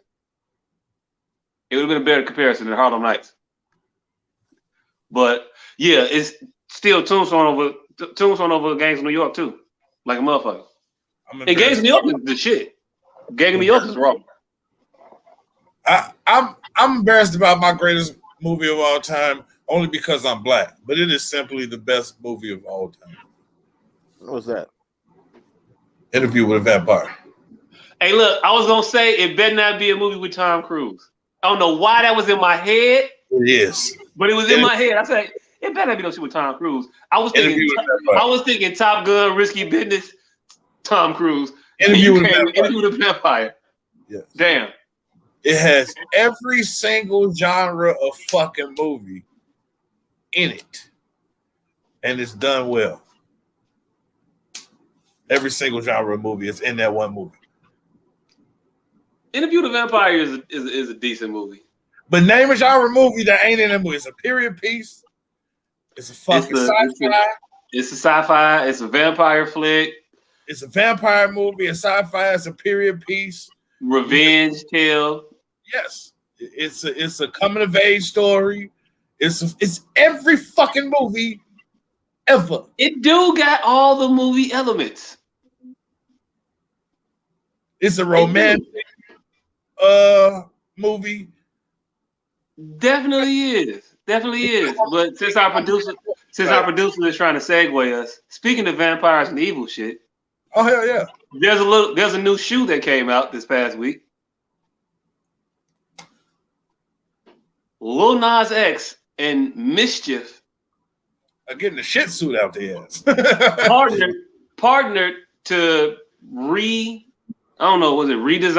or reappropriate Nike, look like an Air Max. And in that reappropriation of that shoe, they put human blood in the air bubble, a pentagram as a lace charm, and they did Satan 666s or whatever the fuck they call it. I don't know what the fuck the name of it is. But they had a whole rollout with a devil video by Lil Nas X and the shoe. People were enraged. There is the shoe there. Yes, it is. I still know the name of they motherfuckers, but they're the Satan sneakers with human blood. Satans, yeah, the Air Max 95s, they're Satans. Call them the Satans. Yeah. They make 666 pairs of them. Yeah. And then we're sued. And full disclosure, Nike had nothing to do with it. Yeah. But I don't know. I got a lot of thoughts on this, and they all over the place. Where do we want to start into delving into this particular topic? All right, first of all, this bullshit that Nike claims that they have nothing to do with this, when obviously they provided him with the shoes, and also this nigga done sold these. He done remade shoes before.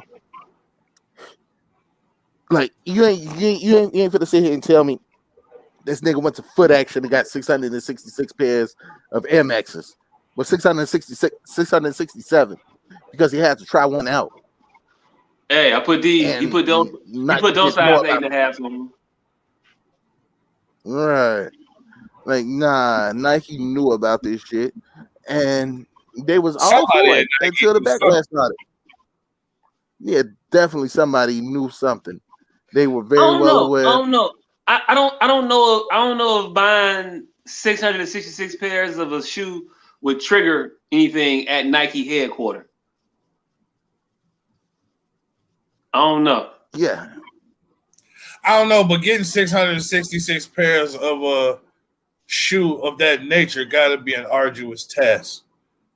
So exactly. it had to have some assistance from somebody plugged in the on field. The inside. Yeah, some type of way. I'm not saying directly for Nike, but Nike associated, and conversations had to have been had because at some point that person was trying to benefit from it as well. It wasn't just let me get this nigga 666 pairs of shoes. It was let my friends at Nike know that I just got Lil Nas X to do some Lil Nas X shit. Whoa, yeah. whoa, Satan. I didn't know that is right. I thought y'all was gonna do like some cowboy shoes or some shit. I didn't know what the fuck this nigga was currently on. I didn't know this motherfucker was currently on this Satan kick. I thought that shit said Santa, motherfucker. I thought you fucking thought it was a typo. You went Satan for real? Satan for real. So yeah, so from that aspect, I think Nike knew he was buying shoes. I think Nike knew these people was making shoes. I'm not gonna put on Nike that they knew these motherfuckers was making 666 pairs of Satan shoes. I ain't gonna say that they knew that, but the company knew Mischief knew what the fuck they was doing, and Lil Nas X knew what the fuck it was that he was doing. So set aside the Nike component of it. Set aside the Satanist part of it. I want to kind of get into the backlash in a couple of different aspects, right? So the backlash came in two waves from my perspective, from what I seen it. I saw a lot of people have a lot of words to say about Lil Nas X for making the shoes. I didn't see a lot of people having a lot of words for the company that made the shoe. Though, I didn't see a lot of that. I didn't see a lot of heat, whether it be directed at Nike initially, when everybody thought Nike was in on it, or Mischief, the company Mischief. Let's not bury the lead here. There's a company working with him doing the shoe. All right. First of all, I'm pretty sure when I first saw about the shit, I saw a lot more motherfuckers saying I ain't never wearing Nikes again. I saw a lot of people saying that shit. And then secondly, I'm pretty sure most motherfuckers don't know what the fuck a Mischief is. Because I didn't know that this Mischief shit was just some motherfucker designing shoes. That's supposed to design the shoes. I just thought that was just a name on the shit. Like nobody knows what the fuck a Mischief is, but they know Nike and they know the little retarded, the little stupid motherfucker. But nobody knows what the fuck a Mischief is. Has anybody talked to Satan and seen what he feel about this shit? I mean, I don't pray to him particularly, so I don't really But I know mean, what he got to say on any of these subjects. I mean, I thought it was pretty obvious that Satan wears Reeboks. He's not for this shit. I would have went Adidas. Those are Nazis, but you blew it. Wait, Adidas is Nazis? Yes, nigga. Adolf, whatever, and yes, them is two Nazis, two Nazi brothers. Hey, look, I don't know the motherfuckers who made Adidas. Two Nazi brothers. Oh, that's fucked up. Adidas is their initials. That's a lot of initials. It's not all day our dreamers. Yes, it's two brothers. They got two first middle name of it. They got first, middle, and last name, both of them. Yes, the company was founded by Adolf Adi Dassler, who made sports shoes in his mother's scullery or laundry room in Germany after his return from World War I. In July 1924, his brother Rudolph joined the business, which became the Dassler Brothers Shoe Factory, which eventually turned to Adi Das, because the nigga Adolf nickname was Adi. Last name Dassler, Adi Das. Hey, look, anything German sounds inherently evil. Nazis. Goddamn Nazis. Daimler Chrysler. Daimler?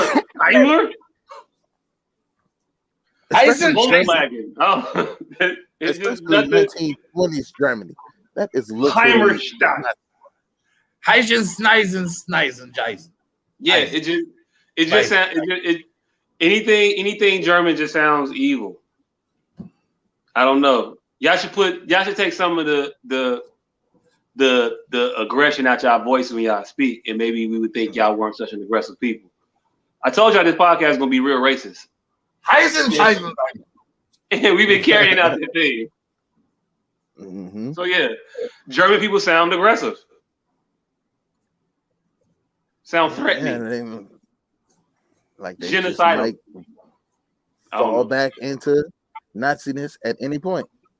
But the other aspect of the backlash I wanted to address that was really like stupid as fuck to me was the fact that I saw a lot of people saying that y'all only mad at the shoes because Lil Nas X is gay.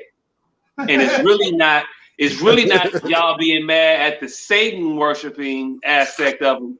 Y'all mad at the gay shit. All right. Well, hold on. I'm not going to be here for this segment because I got to run to the restroom. I just want to interject Marilyn Manson because I think this conversation will be far gone by the time I get back. But we motherfuckers hated Marilyn Manson for that shit too. Matter of fact, they tried to make him gay because of the Satan shit. Do y'all remember that shit? Oh yeah, when they were talking about how he got his rib removed so he can suck his own dick. They motherfuckers was like, "Oh yeah, this nigga loves Satan. He got to be gay." But he is gay though. Again, but that wasn't the problem. One of his boyfriends just came. Didn't his boyfriend just come out and talk about all kinds of abuse he suffered at the hands of this motherfucker? Yeah, I don't know. He had a battered woman guy, I believe. But anyway, yeah. So I just saw a lot of people saying and trying to throw cover to people not liking the Satan aspect, as though they're not liking as some kind of a homophobic response. That shit was nuts to me. Like, it's a Satan shoe. What part of I'm gonna do a Satan shoe doesn't also elicit I'm gonna get some backlash for having a Satan shoe? You know, if I do anything Satan-y, there's going to be a response to it. Mm-hmm. And it ain't cause the person's gay. Like, it ain't got one don't have anything to do with the other. Yeah, you can hate Satan without hating gay people. Welcome to 2021. Hey, how about this? How about Satanism and homosexuality are intertwined to the point where we bring up one without bringing up, we can't bring up one without bringing up the other. Why y'all making this some gay shit? You're doing a disservice to your own cause by speaking up, ramping up when motherfuckers talking about Satan and shit. Interjecting gayness. You're making the association. So now when somebody else wants to associate gay with evil, they'll be wrong for doing so. But when you associating evil with gay, it's all good. And you equally as wrong for doing that, in my opinion. Yeah. Like the gay hate and the Satan hate. Are they're not one and the same? Not one and the same. Like, what does it say about? What is it? What it's what are you saying about homosexuality? That every time I bring up my anti-Satanism, you trying to position it and frame it as anti-homosexuality. Oh, they did. That's like when a motherfucker say I'm anti-racist, and Republicans get all in a huff. I'm not anti-Republican, anti-racist. Now, are you saying that my anti-racism is anti-Republicanism because Republicans are racist? Is that what you're saying? Now, are you saying that my anti-Satanism is also anti-homosexuality because homosexuality is intertwined with Satanism? Because that's what it sounds like you're saying. Not you, but I mean those people. Yeah, there was a motherfucker who said that racism is so intertwined with America that when you protest racism, people think that you protest in America. I think, yeah, people might be falling into that shit if they think that motherfuckers is mad at him over him being gay and not the fact that he's making Satan shoes. Satan shoes. That's it. That's all. It wasn't gonna be long drawn out. Like, it seems pretty cut and dry to me. I've been arguing with motherfuckers on the internet, or not the internet. I keep saying internet.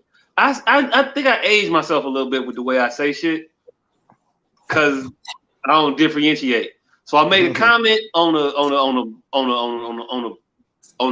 video, and that word be kicking your ass. It do. But I made a comment and I got some responses to that as though I'm anti-homosexual. And then I made a comment on a Facebook post and the response was also, you anti-gay. Like, no, nigga, not anti-gay. That gay ain't got shit to do with this. It's the Satanism that's an issue. Like, let's not confuse it. And that was my issue, but I'm not gonna argue with y'all about it because y'all got the same view that I got. Stop acting like all this shit is about you people. It's not about you people. It's about those people. That's it. That's all. Everybody don't think that you being gay is evil. With that being said, I don't know what else we were talking about this week. It's on the thing. I gotta pull it up. I'm trying to stall till I figure out what it was that we were saying we was talking about. I think we damn near got to do everything. Oh, we didn't do voting rights. I don't know if y'all want to talk about that. Yeah. Oh, I was saying motherfuckers want to cancel Georgia. I'm not saying let's cancel all of Georgia. I mean, let's find a way that we can get Atlanta out of it. We can drop like Atlanta somewhere in South Carolina. Let's drop Atlanta somewhere in North Dakota. Ain't shit up there. And then we can cancel Georgia. I don't think we got to cancel Georgia. I don't. I think there's a lot of stupid going on in Georgia. there is a lot of stupid going on in Georgia, but I think there's even more stupid going on in the media. I really do. Now, let's address what people got a problem with. You can't give out food and water to people standing in line at the voting place. It's illegal. I'm not very familiar with Georgia politics. I'm not very familiar with Georgian voting procedures. But was there a bunch of motherfuckers out in the voting lines giving out food and water to motherfuckers? Yeah, because motherfuckers were standing in line for 4 or 5 hours. No, I know motherfuckers standing in line for 4 or 5 hours, but I don't recall seeing a bunch of news stories about people in line handing out refreshments to these niggas like they was marathon runners. I don't recall that. Yeah, I do. You do? Okay. I do. And Okay. yeah. But that with that, the food and water wasn't the shit that people are upset about. The fact that they made it a crime to give somebody a bottle of water while they waiting in line to vote, very stupid. Hey, look. That sounds like you said they weren't upset about the thing they was upset about. No. I'm saying the fact that they made it a crime is fucked up. But that wasn't the big issue in the in the bill. What's the big issue? Hold in on. The bill? The restricting of drop boxes or places for you to early vote. Places for you to drop your ballot off. Hold on, I'm trying to find the exact shit. You wanna know why the media is so fucked up, and I don't like it. It's because you got to search so hard to find that shit out. They put no food and water as the headline. The actual real shit is buried and it's hard to find. And that's my issue. For the most part, people be mad about shit that they just don't even know why they fucking mad. The food and water shit ain't the issue. The restriction of the drop boxes, the decrease in the amount of boxes they have, the requirement that they got to, and it's other shit that makes sense. The requirement that you can only drop off shit in the drop boxes when the place is open. I don't see a problem with that. That makes sense to me. Yeah. No, because what if my schedule don't work out that way? Hey, look, we already know what it is. It's a drop box. We know what is your schedule looking like where you can't put an envelope in a box during the open hours of that facility? If this drop box is far as fuck away, and by the time I get there after I get off work or before work, it's not open. Okay. Maybe not. Could you not also mail that same Republicans thing in your home state, Georgia? Could you not mail it in? Are they saying you can't mail it in no more? You can mail it in, but nigga, I got a call. What is today? Today's Wednesday. I got a call Monday from a woman for my job who said that she finally got the check that we mailed her in November. Mail system is fucked up. Some issues there. Yes. My point is, it's going to be issues in everything you're going to do. Is going to be hindrances. Got to get through the motherfuckers. If that's what if that's what this is about. If the voting is so important, then you got to get through what the fuck you got to get through to do the voting that you want to do. That's so important to do. Just do it. The shit that you're talking about that you acting like they making these grand problems ain't all that grand of problems. You can't get water in the line. it's like 50 feet, I think, or maybe even 25 feet, some shit like that, where at the polling places they can't give you water if you in that situation. And in Kansas, you keep hitting the things.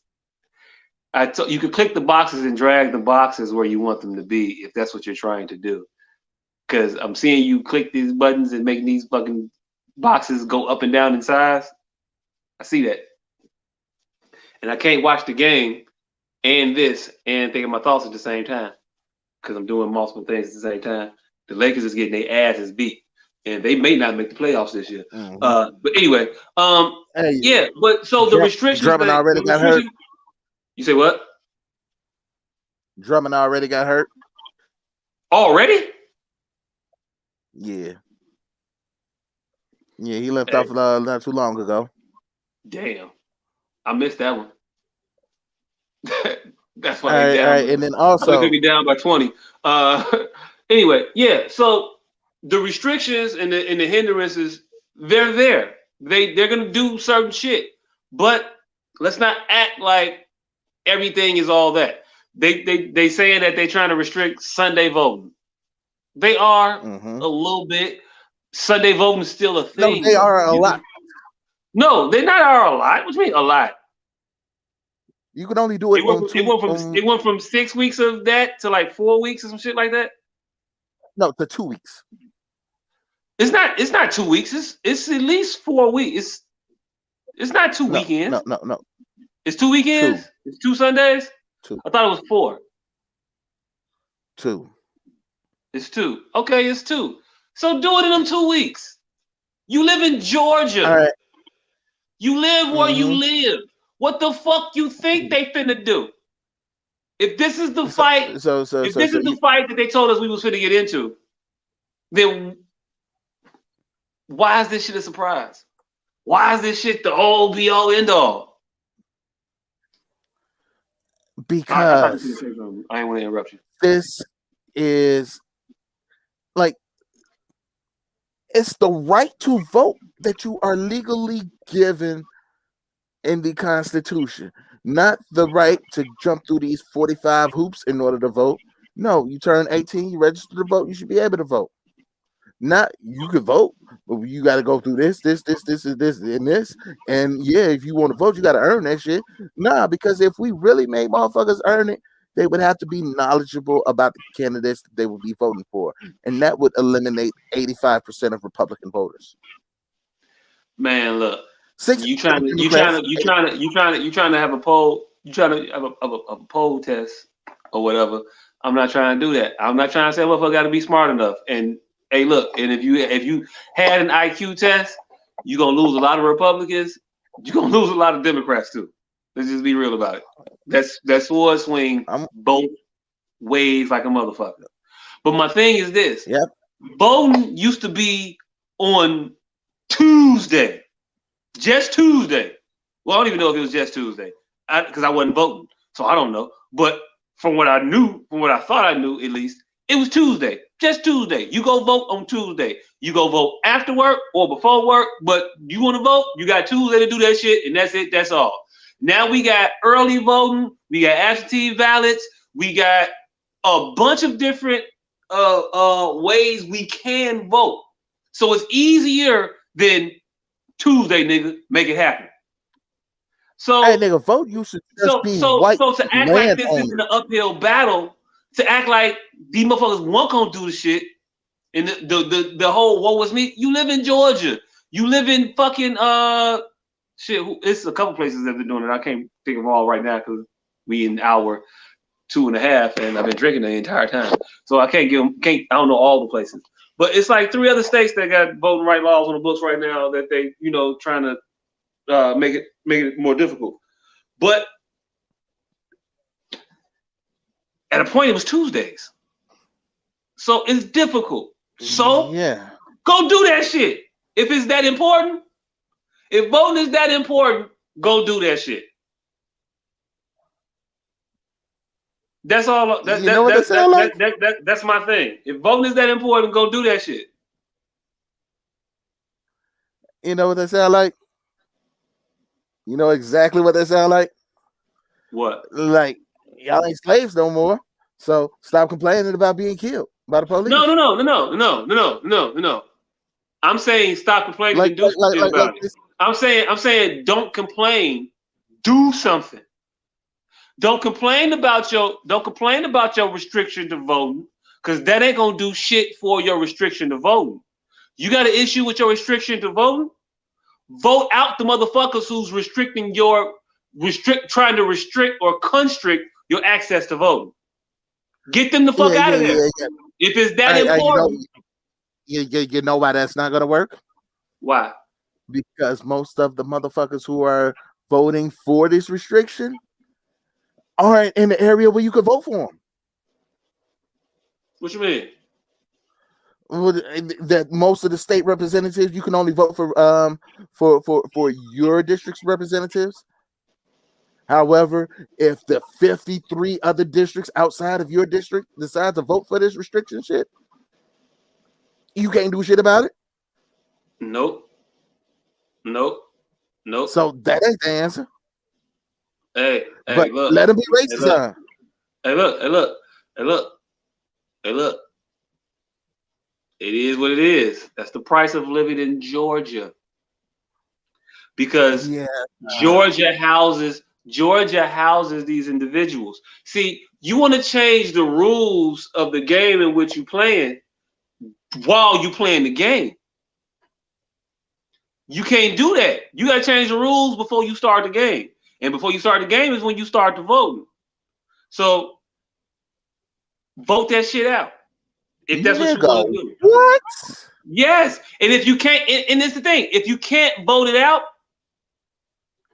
then that's the will of the people where you live. And maybe you shouldn't live in Georgia. I don't know what else to tell you. I don't know what, if Georgia's a racist state and all the racists vote for all the racist things to happen, you gonna change the racist mind? You either gonna fight the racists or you gonna leave. But you're not gonna complain the racists into submission. That's what you're not gonna do. You either gonna fight or you gonna run. But just complaining ain't gonna do shit. It's nothing. It's just busy work. My point is that it's disingenuous for all these bullshit ass complaints to take place when you're not going to do any action to change the circumstances by which you're bound. Candace, I didn't see none of those comments, by the way, if you could bring them back up. Candace said, I thought they were doing something about it, and this is the retaliation for them returning blue. Yes, this is the retaliation for it. If you're in a fight, don't think that your fight is over with just because you voted in Raphael Warnock and John Ossoff. It's not over. You weren't done. It's not over with. So you saying, hey, shut up about them changing the laws because the votes of the people determined an election, and they decided, yeah, we're not gonna allow that to happen anymore. So we're gonna make rules to prevent that from happening. We're gonna prevent rule. We're gonna make rules to prevent the voice of the people from actually being heard, and this thing that we call an election, which is basically the voice of the people. Mm-hmm. Like, yeah, and we need to shut up and not complain about the fact that they're literally changing you talk about changing the rules of the game before in the middle of it. This is literally what it is, because that is what they're doing. They are changing the rules to voting in the middle of the game. Not in the middle of the game. What? There's no election currently being held right now. Am I wrong? There's no current election. They're changing the rules of the game before the game starts. The game starts when there's an election and there's an election happening. Real quick, Candace said, what makes you think they're not going to be vocal about it? The people of Georgia have a right to speak up about the injustice. Yes, you got a right to speak up. And I'm not, hey, look, speak up all you want. I'm just not for all this complaining. Do something. Do something. Do something. Do Speaking something. of- Don't act like the fight isn't still happening. You hit these motherfuckers. You hit them in the jaw. You thinking they're finna try to hit you back? That's what the fuck is gonna happen. See, the thing is, my problem is you're disenfranchising individuals based on the discovery that there's going to be a fight. See, people thought that they could just vote for these two motherfuckers to be in the Senate and then it was over with. No, you're not done. The job isn't done. The war ain't over with. We still in the middle of this fight. Because you did that, now they got to go regroup and they're going to retaliate. So my problem is that motherfuckers is acting like individuals not going to retaliate. It is what it is. It's going to be back and forth. Don't act like that comeback wasn't happening. That door swinging back on you is going to swing back on you. Be prepared for it. And what you got to do, you're going to push back. But your pushback can't be what you just talking. The back and forth, this isn't back and forth. This isn't all right. So y'all voted our people out. So we're gonna make sure that we get more people to come vote next time. No, it's hey, y'all voted our people out. So we're gonna make sure that you can't vote anymore. We're gonna remove your rights from you. See, again, that's not back and forth. See, that's the problem. They're not removing your rights to vote. They're making it more difficult, but they're making it more difficult across the board. It's not that they're not just restricted. They're not just restricting the rights of black people to vote. They also every time they swing that sword one way. When I say it on the other end, when I say it on one end, it also works on the other end as well. When we swing that sword, it cuts both. When we swing that social PC culture sword, that shit swings both ways. And if you think that Sharon Osbourne shit only cutting on them, it's gonna come back, but it's gonna come back and you're gonna figure out why it's gonna hurt us worse than it's hurting her in the long run. But that's that to the side. This voting rights shit, having to have voter IDs. That ain't stopping a bunch of black people from voting. Niggas got IDs. We legal in this fucking country. Poor white people are also poor white people. The more restrictive you try to make it for us, the more restrictive you're making it for them as well. And those motherfuckers are a significant part of your base. So the exact people that you're trying to inhibit. All right. So all right. See, let's point out the fabrication and the bullshit and that shit. All right. So no, this doesn't. It swings both ways, but it doesn't matter if it swings both ways. If the shit swings at 4 feet. And everybody on my side is 5'7", and everybody on your side is 2'6". Because just because it swings that way, that don't mean it hits you. It's hitting me. And these laws have shown that these changes have shown that they will definitely affect minorities far more than they will affect these crackers.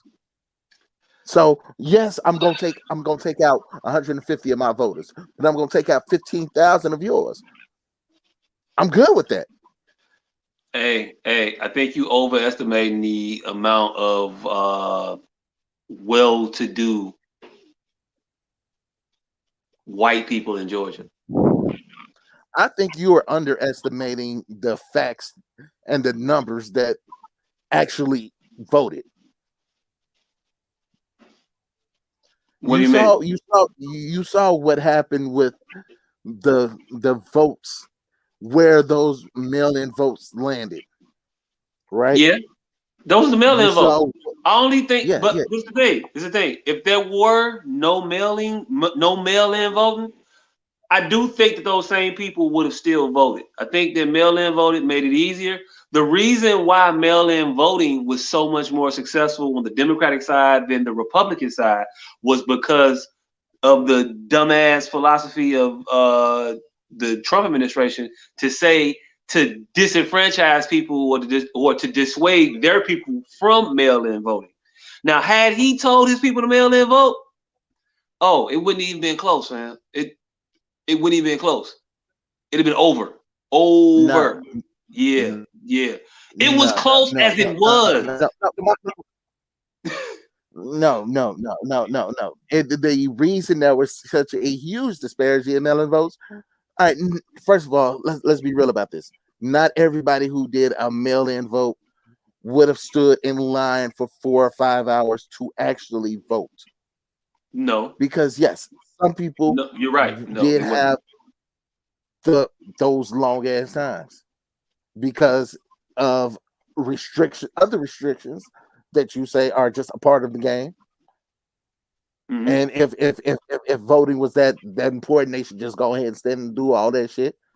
So no, there's a lot more of those mail-in votes for Democrats would not have been placed because of the amount of time that it would have took for motherfuckers to actually get in and vote on that Tuesday.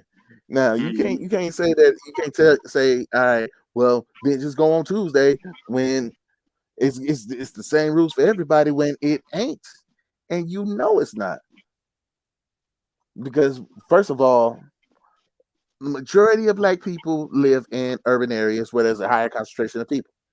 Higher concentration of people means that the time that it's going to take it's going to take longer for them to vote because there's a lot more people there, so you got to wait a lot more time, and then you're closing polling places, so that's time increased even more because now there's a lot more people going to fewer places, and a lot of these people don't have the time to wait. Shit, if I had to wait 4 hours to vote, I probably wouldn't have voted. Mm-hmm. Hey, look, that seems like to me the argument should be that we need to probably develop laws or rules or practices, so to speak, that population size determines how many polling places you get. Just like population size determines how many representatives you get, it should determine how many polling places you get. But this is the type of legislation that we need to be directed towards requesting, demanding, and fighting for. We're not told to fight. We're not told to fight for things. Are people being instructed to fight for shit like that? Question: are they? Is that what the messaging is that you hear? No, but if they just let me finish my point. That was just a question. That wasn't an invitation for you to just start talking again. I let you talk for a long time. I want to respond, but I want to have that question answered first. So my thing is, we have situations where motherfuckers is closing polling places in places where we think that they're closing them to restrict our vote. And our response is more. You restrict the mail-in vote.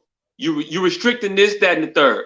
So say they open it all the way up. Say they open up mail-in voting and all that shit and get it cracking. Do you think that the election would go in your favor if mail-in voting was one, wide open, and two, I don't know why I put 2 fingers up for 2, should have put 1 extra finger up for 2, but 2, is it something that if they also pushed it, they wouldn't get the numbers they need to wipe the fucking floor with the rest of us?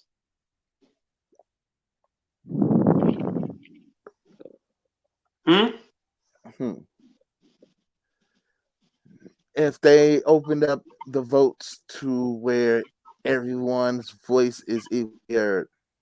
No. I mean, if they kept it exactly the same as it was, and the Republicans or Trump, when he runs again in 3 years, was to tell his people, hey, yo, look, mail-in vote by mail, vote orally, vote, do all that shit.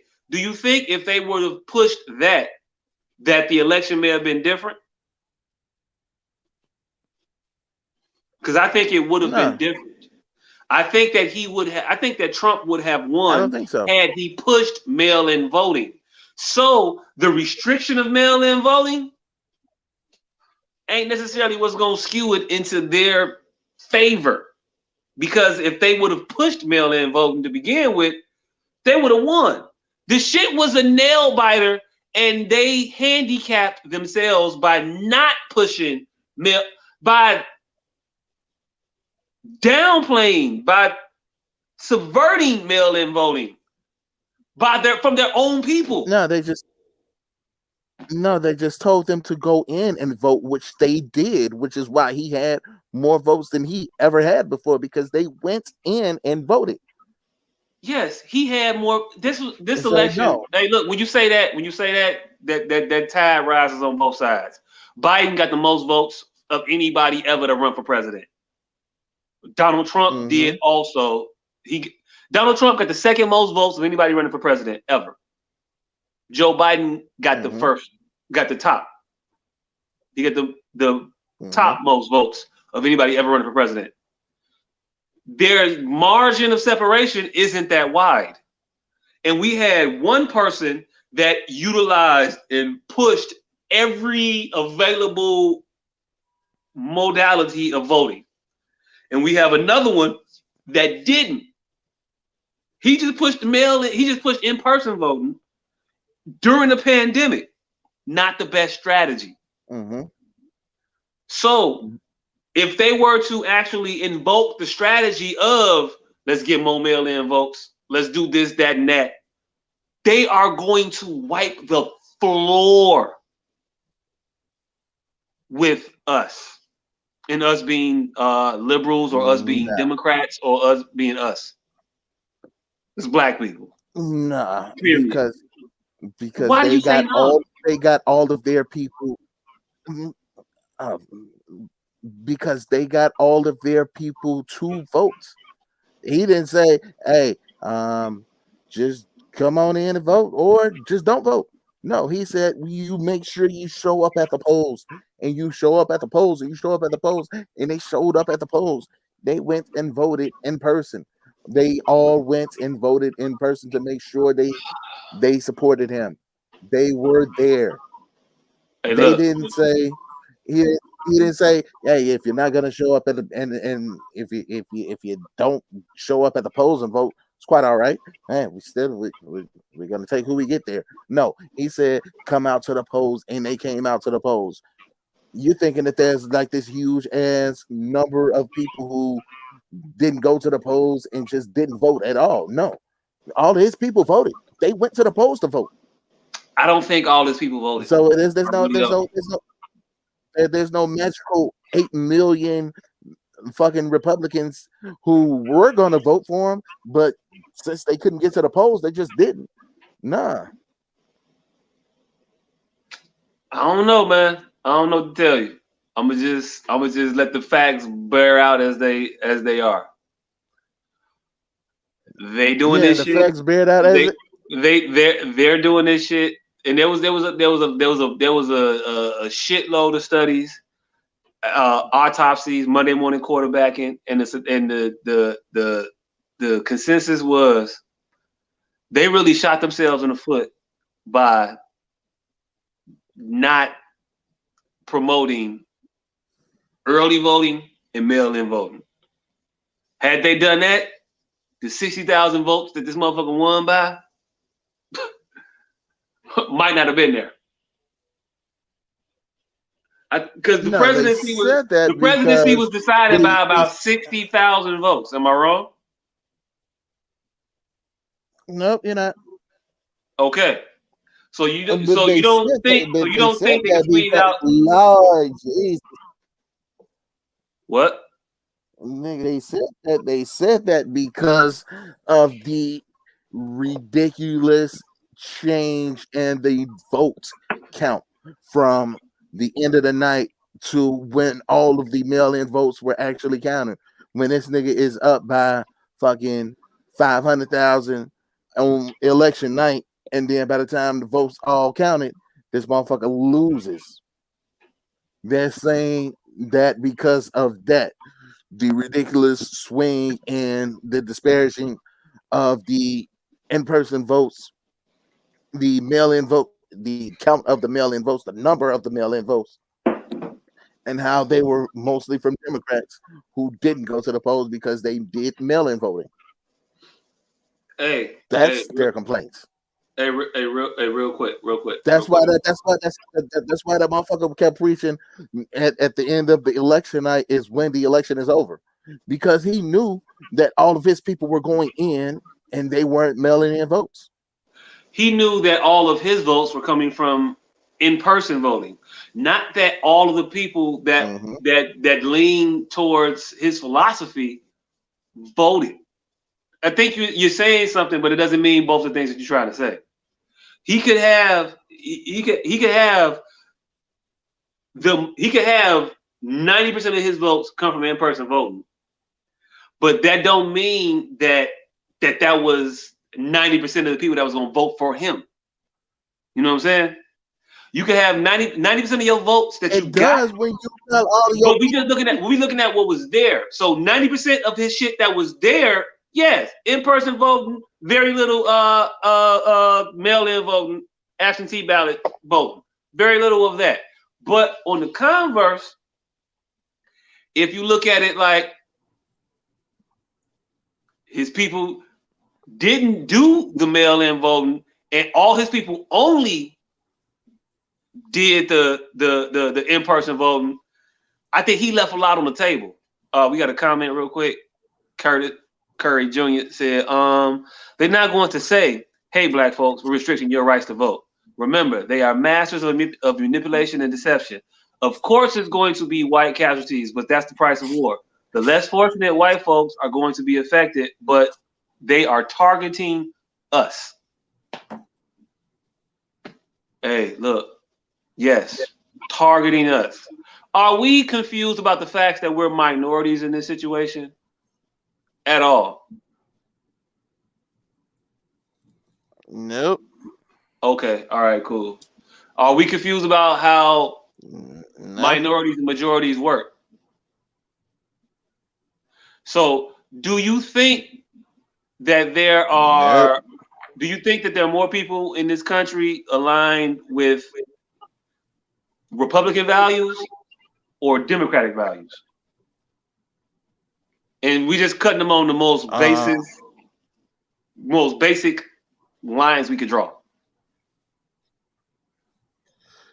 Judging by the fact that the Republicans have won one popular vote in the past 30 years, probably lean towards Democrats. Okay. All right. Cool. Right? Now, do y'all remember when the Liberal Party was an actual party? Oh, real quick. Another name for. You say what? So, do y'all remember when the Liberal Party was an actual party and not just another name for the left? No. There was the Liberal Party? Yes. I remember that. They're called the Libertarians now. But this was always been a three-party Libertarians system. is completely different. No, Libertarians are completely different. Libertarians are to the right of Republicans. I know, they're super conservative. Just like that whole Democrat-Republican switch. Yeah. But they used to be a liberal party. Matter of fact, most countries have a liberal party. Like this was supposed to be a three-party system. I don't know. I don't know. I was saying something. I don't remember what I was saying. Folks are saying, oh yeah, Republican values, Democratic values. I think more people in this country align more so with Republican values, and I tell you why. Gubernatorial seats in this country are skewed heavily more so one way than the other. There's way more Democratic governors than Republican governors. I mean, way more Republican governors than Democratic governors. Am I wrong? No, you're not wrong, but you know why, right? Why? Because the majority of those are urban areas. Most of those states don't. I mean, most majority of those are rural ass areas. Like, let's be real. There's no urban. There's no urban areas in Wyoming. There's no urban areas in South Dakota, North Dakota, Utah. Colorado, the majority Denver, of the country is yeah, all.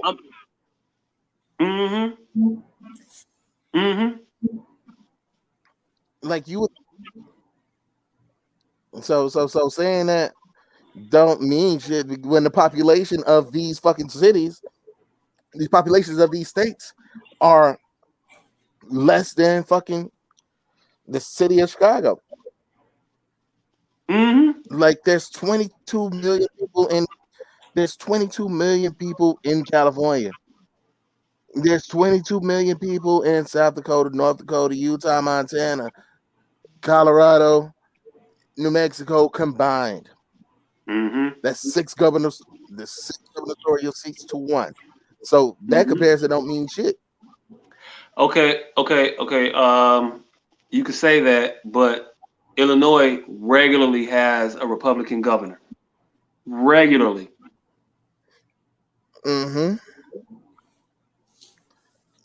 You know why? Because Illinois ranges outside of Chicago. Okay, but when's the last time Illinois has elected a Republican president?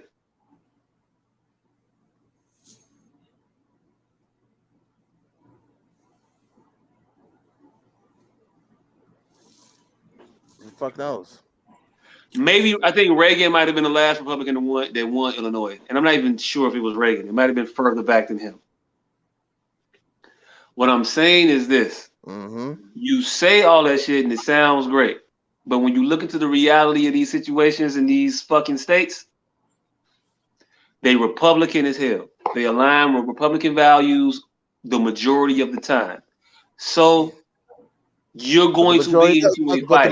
You're doing a disservice to people by telling them that the numbers on their side, that it's not going to be a fight. No, it's going to be a fight. And then when the fight happens, you get motherfuckers reacting as though they're not in a fight. You're in a fight. Stop acting like you're not in a fight. Stop acting like this shit is all of a surprise. Stop acting like this shit is all brand new. It's a fight. You deal with it. You punch back. Now, how can you punch back? Figure it out. What the fuck you gonna do? What the fuck you want to do?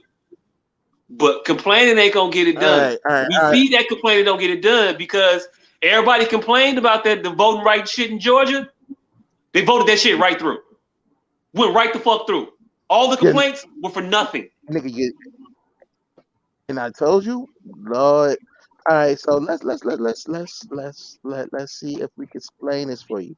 All right, so fewer people vote in off-year elections, right? Then vote for presidential elections, right? That's the problem. That's the problem. No,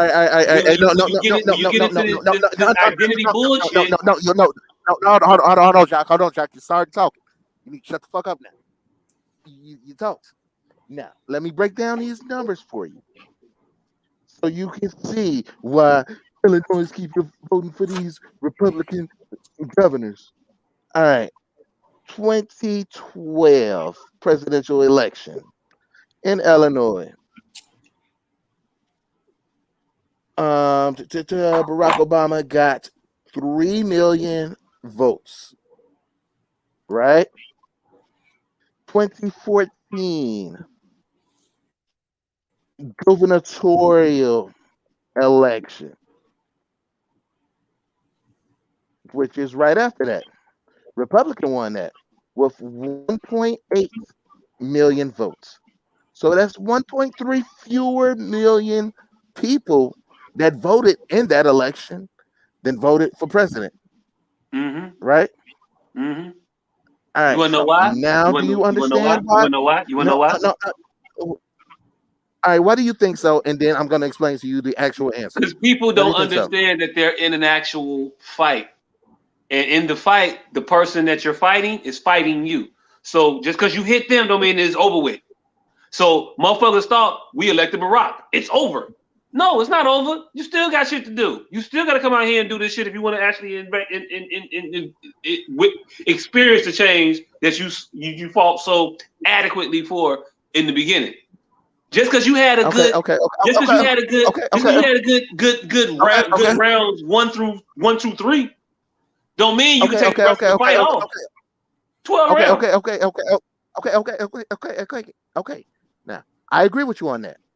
However, does that say that most people agree with Republican values? When more people voted for Democrat than Republican? But just because of the year that it was? Do you not see that? That tells me that more motherfuckers believe in it heavier. They believe in it more. They're more stout in their beliefs than others. Yeah, when you show up in the times where it's not popular, that lets me know that you're more stout in your beliefs than your opponent. Okay, but it doesn't show you that. Your opponent. But what it doesn't show you is that more people line up with Republican values, right? I don't know. They line up when it's time to vote every other non-presidential cycle. All right. So explain to me how 3.1 is less than 1.8. Because according to you, when 1.3 of them don't show up, that's how 3.1 is less than 1.8. No. When 1.3 of them don't show up. No, because you said that more people line up with this set of values. Not believe in it more, just line up with these set of values. Mm-hmm. But I think that there's more people that line up with those set of values as exhibited by the participation. Hey, look, whatever values you have. You sitting here acting like you motherfuckers that voted for Barack, because a motherfucker can vote for Barack Obama and also vote for what was the other motherfucker? Not Pritzker. Who's before Pritzker? Overwatch. Was it Overwatch we had? Ron. The nigga that was holding everybody tax. Lottery win. Bruce Rauner, right? Bruce Rauner. Oh, Rauner. Damn, shit. Man, that's so long ago. This shit crazy. Rauner. Bruce Rauner. So, motherfuckers came out voting for Barack, and then participation switched, and Bruce Rauner was elected, right? Mm-hmm. Right? Mm-hmm. Hey, they saw fewer votes than Barack got. Hey, if it ain't more of them than it is of us, then it's really fucked up because we're not showing up when we're supposed to. We're not just supposed to show up in the presidentials. And if you're telling me that every time a presidential election turns around, no. If you're telling me that every time a presidential No. You got it. Because that's not your argument. That's not your argument. Your argument is that most of these people line up with these values. Yeah, and I can admit that. Okay, I can capitulate. Maybe I'm wrong about that. Maybe I'm wrong. But is your stance that every presidential election that happens, like when Illinois elected Barack Obama and then turned right around and elected a Republican governor that didn't sit with the values of the president that we just elected? What does that say about the state? Was there a lot of restrictive voting practices put in place to skew that in those 2 years? I don't know that to be true. If it is, then okay, then we got something to say about that. But if it's not, then what are we saying? We're saying that a lot of people didn't show up for that. Why didn't the people? Why didn't they show up when they were supposed to? Why do we keep telling these? Why do we keep placating these motherfuckers and acting as if though we're not in a fight? You don't get to just come in and do this one and then sit on the sidelines for the next one. And if they're engaging their people to sit in to act on the ones that we're not acting on, and they somehow they don't get the presidency, but they get these gubernatorialships, they get these state legislatures, and they get all of that, and that is somehow more powerful than the presidency. Is it? Seems to be like it is to me. If they get to also enact all this extra change and make it more restrictive, if me as a subordinate of the president or a person of lesser power than the president gets to enact change that impacts the ability of a president to get elected, don't I have more power than that president did? Isn't my election more important than that presidential election? SOT niggas. If your values actually lined up with, I mean, I'm not finished yet. I might be stopping, but I'm just taking breaths. If your values lined up with that president and they were the true values that that president had, you would have your ass there in the midterm elections also. But if your values didn't line up with that president and you were just a broad issue voter, or you was one of these motherfuckers that, you know, I'll vote for Barack because it's the thing to do, and I'm a liberal, I'm progressive, I'm for the people. But then when it comes down to the smaller, less microscopic, less visible election, what I'm trying to say, this less visual election, you go in and you vote your conscience, you vote your heart now. Before you voted your reputation. You voted what you wanted people to see of you. And then when you go into the midterms, you vote your true self. You vote your essence. Yeah, first of them all, people wasn't really with you to begin with. Or you just don't vote. They wasn't really with you to begin with. The numbers are still, like I said, they were. Yeah, no. First of all, okay. No. Second of all, that wasn't your argument. Your argument weren't that Democrats were less engaged. Your argument was that the majority of the people in this country are more aligned with Republican values, and I've used one example. Hey, look, you got me. I've already capitulated. You got me. You trying to argue against a point that I've already moved on from. You got me. Okay, cool. Maybe not the majority of people. All right, cool. You want to say that? But attack it from the stance that I just laid out for you. Attack the argument that I said just now.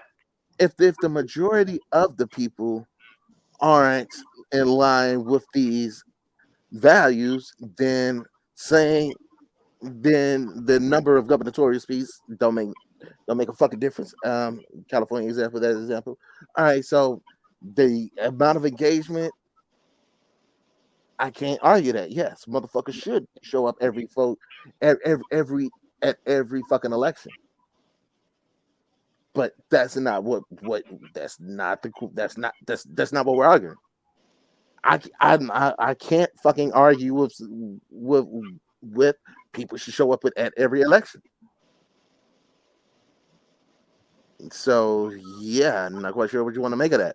But what I disagree with was that the majority of the people in this country hold Republican values, and every presidential election has shown that to not be true. Hence, the Republicans only winning one popular vote since fucking H-Dub. So why do they win so many state legislature races? If the overall state will vote blue, but that state won't vote blue for state shit. That state doesn't vote a blue governor in, a blue state legislature in, but they vote in a blue president or a blue senator. All right, because the majority of the land is Republican. Majority of the Isn't it people that are same Democrat. majority when they vote for president? I'm still going. Still going. That was one sentence. Majority of the land is Republican. Majority of the people are Democrat. Now these Republicans are spread out over more areas. So yes, when the time comes for state representatives, they're gonna have more of those because they're in more of these sparse ass places where Hey, 500 people get a fucking senator. I mean, real a quick. representative. And You're wrong as to how we determine representation in this country. And Candace, put that comment up in a second. But you're wrong about how we determine representation in this country. We don't determine representation by land mass. It's by population. oh, it's It's by definitely not population. because it's definitely not because You get senators based on just the land mass. Every state gets 2 senators, but every state doesn't get 2 representatives. You get representatives determined by your state's population. Am I wrong? Because then we should have the exact same amount of fucking representatives we had 100 years ago, and we don't. Hold on. Can I answer the goddamn question, nigga? No. Yes. All right. Yes. State representatives are determined by the number of people in the state. Yes, you are correct in that. However, the way that those representatives are divided is by area and not by population. Huh? Let's go. Hold on. Yes. The way that all right, hold on. I'm pulling up the Illinois representative map. All right. So I'm because we definitely did not plan on researching or talking about none of this. But nah. Hey, look, this is what you get. This is what you get when you watch a live show. All the random shit that pops up. Yeah, when we start having conversations about shit and you want to be factual or have some type of semblance and reality in the arguments, we gotta look the shit up sometimes. And you watching the looking up because we can't cut. We can't cut and edit it and be like, okay, well, I got it. Here you go.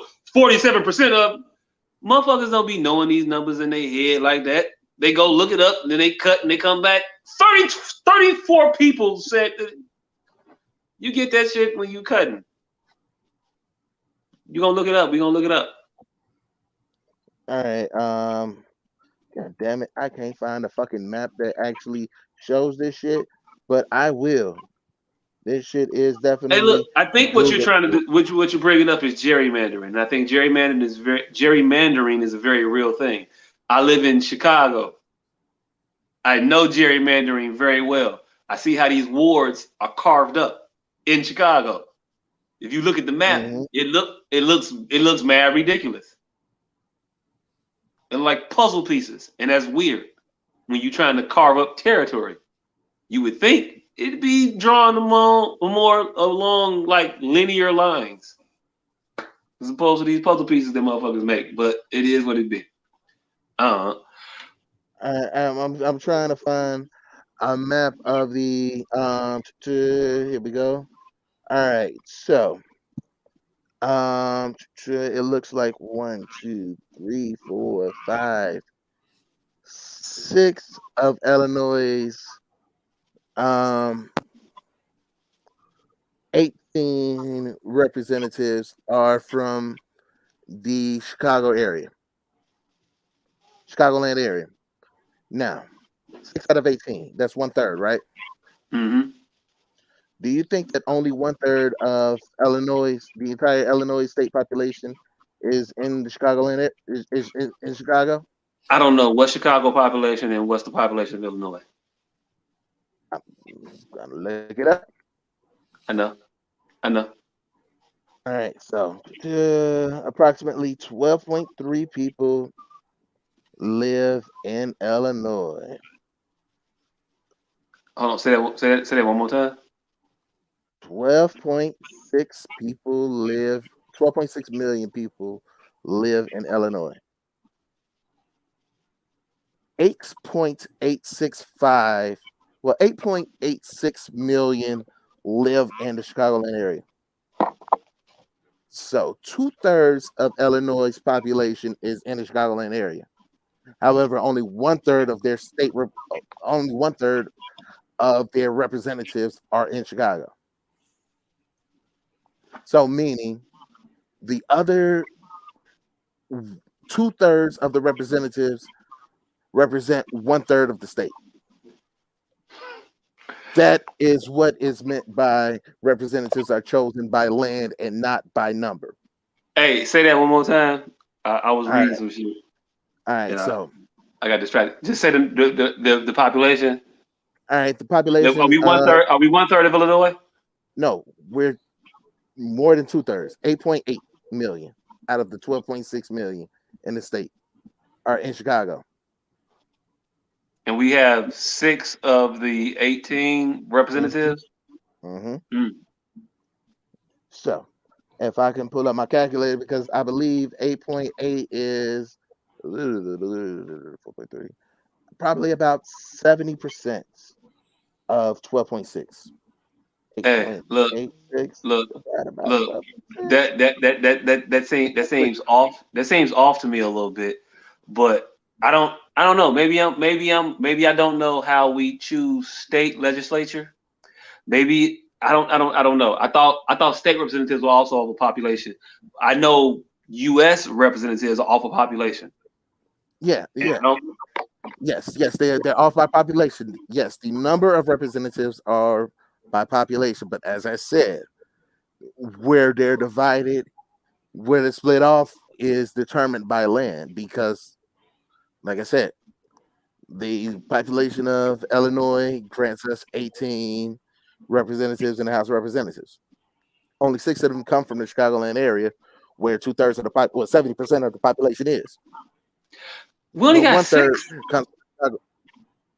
Yes, there's only 6 U.S. representatives. Well, yes, 6 people in the House of Representatives coming from Chicago out of the 18 from the state. That I don't know. That seems weird to me. It is weird. It is fucked up.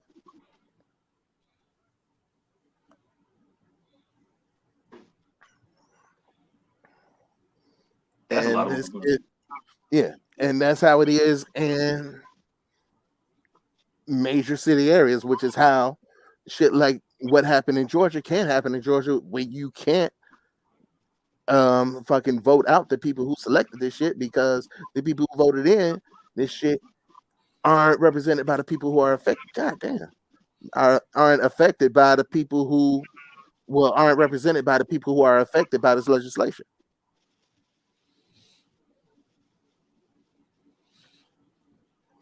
No. A lot more of these motherfuckers than 6 seem to be from Chicago. You looking at the House of Representatives? I'm looking at Illinois representatives. All right, in the state house or in Congress? Congress. U.S. Congress. Representatives. House of Representatives. 18 representatives. All right, now did you pull up the district map?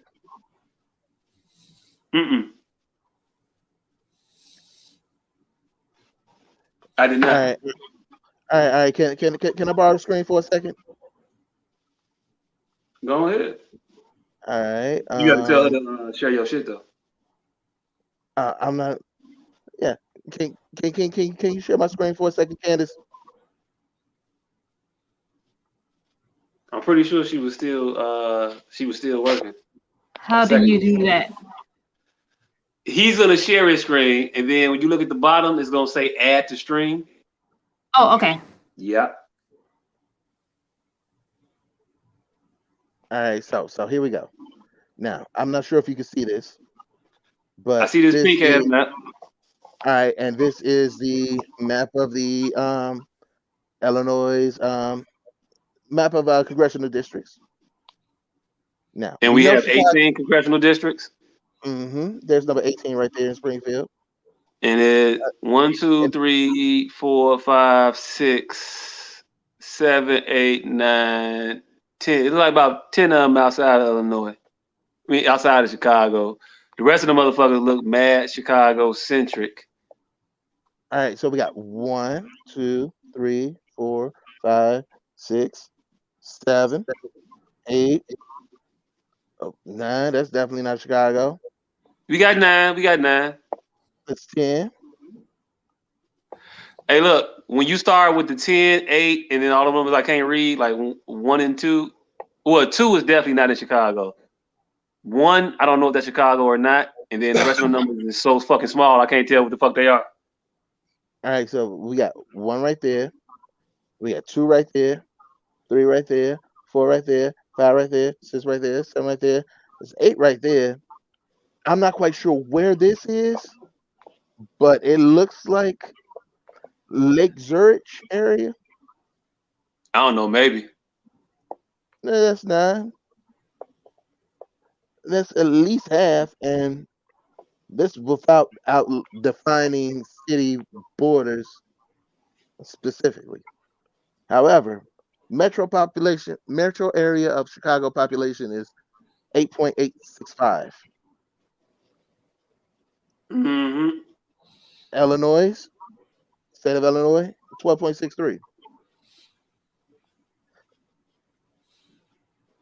So that's 70%. So technically, only 30% of the representatives should be from outside of Chicago. But we see it's not. And that is our numerical lesson. So, under Article 1, Section 2 of the Constitution, seats in the House of Representatives are apportioned among the states by population.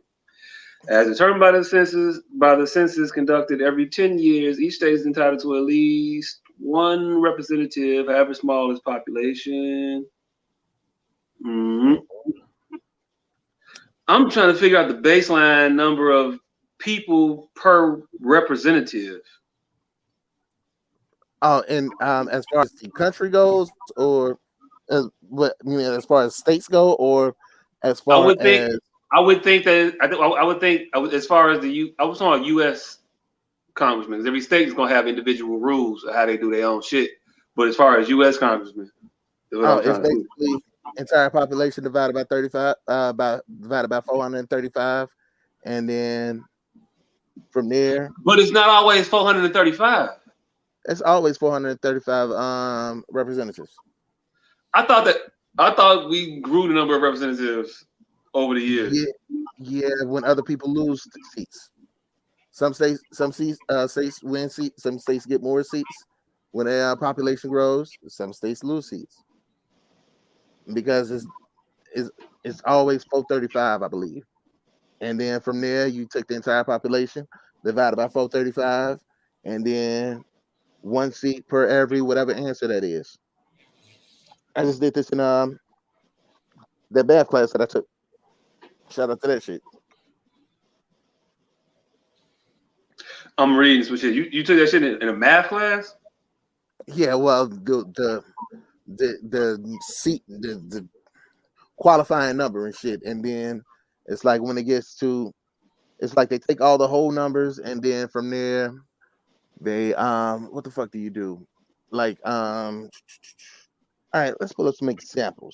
Let's say, all right, so let's say the population is 520 million people. Now you divide that by 435, and you say there is 1 representative per every 1.19 million people. So if your state has 5 million people, you divide that 5 million by 1.195, and you have 4 representatives. I'm gonna retake the Constitution test because obviously a lot of this shit I don't know no more. I thought the number of representatives changed a lot, but it don't. It looked like they locked that shit in 1911. Yeah. It was 391 at one point, and then they moved it to 435.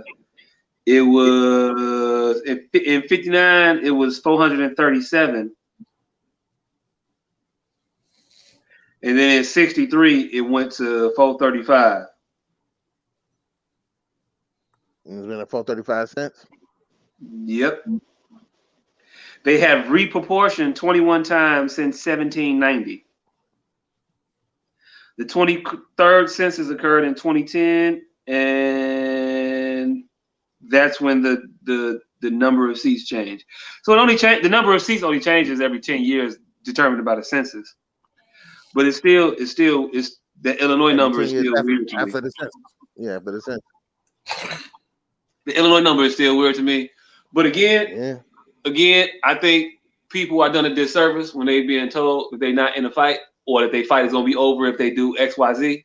And your fight's not going to be over if you do X, Y, Z. The fight's never going to be over with, probably. It's going to be an ongoing war for the foreseeable future. And don't think because you voted then that you ain't got to vote now. Don't think that you voted then that they're not going to try to stop you from voting the next time. Don't think that these motherfuckers ain't going to try and do some shit. And actually just look at the restrictive shit for what it is. And don't just listen to the news telling you that you can't vote on Sundays no more. They're trying to stop souls to the polls. Souls to the polls can still happen. If it's 2 Sundays as opposed to 4 Sundays, then guess what? Hey, take the 2 Sundays and go to fuck vote. If you want to do the shit and want to see a change, you're going to have to go out there and vote. Period, point fucking blank. If you're not willing to vote, because you don't have the numbers to vote to change it, then you're going to have to fight. And that's the only 2 ways shit changes in this country. So if you're thinking it's going to be any other way, you're mistaken. And I wish for you not to be mistaken. Yeah, so don't complain that your rights are being taken away because they're being taken away. Just adjust to these rights being taken away. Adjust or fight. Adjust or fight. Complaining does nothing. They complained in Georgia for 2 months behind this shit. And what happened this week? Shit went right through. They had a whole congresswoman knocking on the door, getting arrested for knocking on the door, complaining because the shit went through. I don't need you being performative, sister. I don't want you getting arrested because you knocking on the door. Don't knock on the door, because even if you were in there to watch him sign it, what was that changing? He was still signing it.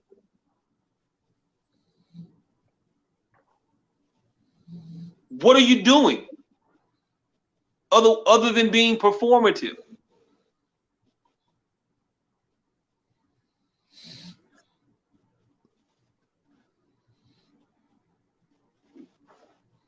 I mean, for real. Don't complain.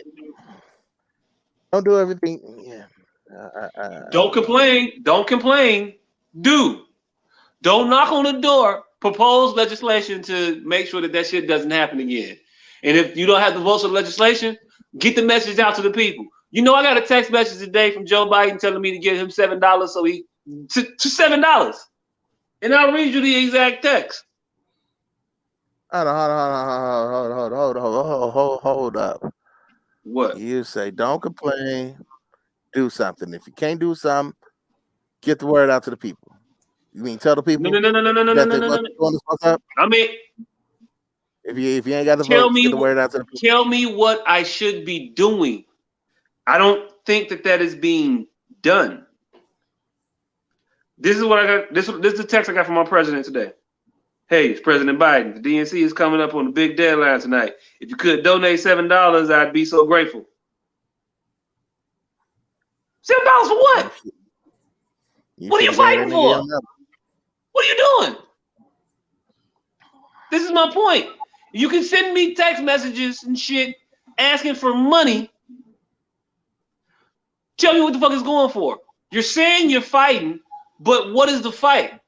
What are you doing? It's a powerful image It's a powerful image when you see I can't remember her name. If Candace can pull it up, old girl from Atlanta knocking on Governor Kemp's door and getting arrested. It's a powerful image. What does it mean? It means What's the next step? What do you want to do? Because you knocking on that door wasn't gonna change shit. Wasn't gonna do a damn thing. You getting in the room wasn't gonna do a damn thing. Let's be real. If they open that door and let her in there, what the fuck was she gonna do? And she was gonna sit there and tell these people how fucked up this legislation is. And she all right, hold on, because you seem to have gotten Representative lost. Park Cannon, thank you very much. All right, so her knocking on this door and getting arrested doesn't get the word out to people about how No. Not her knocking on the door and getting arrested, getting the word out. My question is, she knocking on the door. They open that motherfucker and let her in. Then what? Hey, hopefully she goes up and rips that bill that he's about to sign in half. Okay, then you do that, then you get arrested for real. Mm-hmm. Okay, cool. Then they just go back to the printer, reprint that shit, sign it. You've cost them all of 30 minutes. You got arrested. They re-sign that shit. It's still the law. Fuck is we doing? And then 8.5 million people in Georgia see you rip up that law, right? Yep. And some of these stupid motherfuckers who wasn't paying attention say, wow, what did she rip up that law for? Oh, wow, this is fucked up. This isn't fair. Oh, okay, well, since this isn't fair, then maybe we should not vote for the person who voted for this unfair law. And you have to get arrested to do so. No, you don't have to get arrested to do so. Okay. I'm just saying, some shit is performative for performance sake, and we got to get past performance. And this ain't by no means Jay-Z's, we got to get past kneeling. But at a point, we got to get past performance, fam. You have the power to actually enact change. You have the position to call people to action to do something that's supportive to your cause, transformative to your cause. Do that, as opposed to you mean knocking on the like, door, just getting arrested. Vote against the law? Almost positive she did that. Great. It didn't work. So now what do you do? Because knocking on the door did absolutely nothing. I don't know. What should she do? What she should do? Formulate a plan to get constituents on her side to take over the state legislature so shit like this doesn't happen. Now, what that plan is, I don't know. I don't know what the fuck that plan is, but I don't know. I don't know. Maybe I wasn't finished yet. I was being dramatic, performative, so to speak. Maybe we start to push the narrative and get the message out that this fight ain't black white. This fight ain't us versus you. This fight is us versus them. This fight needs to be turned towards the power structure as it stands. And motherfuckers need to recognize that this shit ain't just affecting me, it's affecting you. While you're out here championing the rhetoric and the ideas of individuals that may seem to be coming down on me, they also fucking you. But you're not seeing that. I don't know. I think that might be, beneficial. But that's just my 2 cents. You asked the questions. You asked the question, and I gave you an answer as to what I think. I don't know the answer. I just know that ain't it. I just know that being being performative for performance sake ain't the way. And you don't think that her getting arrested might not have been a way to get that garner that attention? To get that word out? Hey, look. I'm gonna say the jury is still out on that particular piece of performance activism. If she had a plan for getting arrested to actually, bring some change about, or to try to make some change, or to enact some type of movement, then it was just dumb and it was for no reason, and why do it? I want the people that are on my side to be strategic about the things that they're doing, not reactionary, not emotional, because the people that we're going against in this situation, the people we at war with, they ain't emotional like we emotional. Not the people that are directing the war. They ain't emotional. They're not reactionary. They're strategic. They diabolical. And we got to get on that same level if we gonna win this shit. But us being reactionary, us being performative, us being what we are, isn't going to win it. It may make you feel good in certain places. Yeah, we got Trump out of there. Woohoo! Trump wasn't the problem. It wasn't Trump. He was fucked before Trump. You're gonna be fucked after Trump. So how do we get the fucking to stop? Trump wasn't the problem. He was the representative of the problem. Hey, look, and they're gonna put another representative in his place. Post haste, quick, fast. You're gonna pop to it. There's no shortage of faces they can put on their bullshit. No shortage. Hey, if our producer is still active, can she mute that other individual? Because he is snoring. That nigga is out of there. Out of there. Yeah, but I think I signed off, as should we. And we can sign off too. But my thing is, hey, look, what's the action? That's it. That's all. All right, so we want to thank y'all for tuning in. We do this shit every week. The nigga ain't here to plug the PPEs and ashtrays, but we got the ashtrays and PPEs. That nigga right there got candles coming soon. Yep. And we're gonna shorten plugs this week. And I really didn't find a pun for this week, but did you know how Moses makes coffee? How does Moses make coffee? He brews it. You know what? You know what? You know what? You know what? You know what? I'm with it. I fuck with that one today. It was biblical, it was contextual, it was accurate. Even though I don't know if Moses was a Jew or not, I guess he was. Yeah, I'm gonna go with yeah. Because I think everybody over there was a Jew at that time. So yeah, it works. I'll allow it. All right, you ain't fuck it up, so we appreciate it. I can't end this. There's nothing I can do to stop it.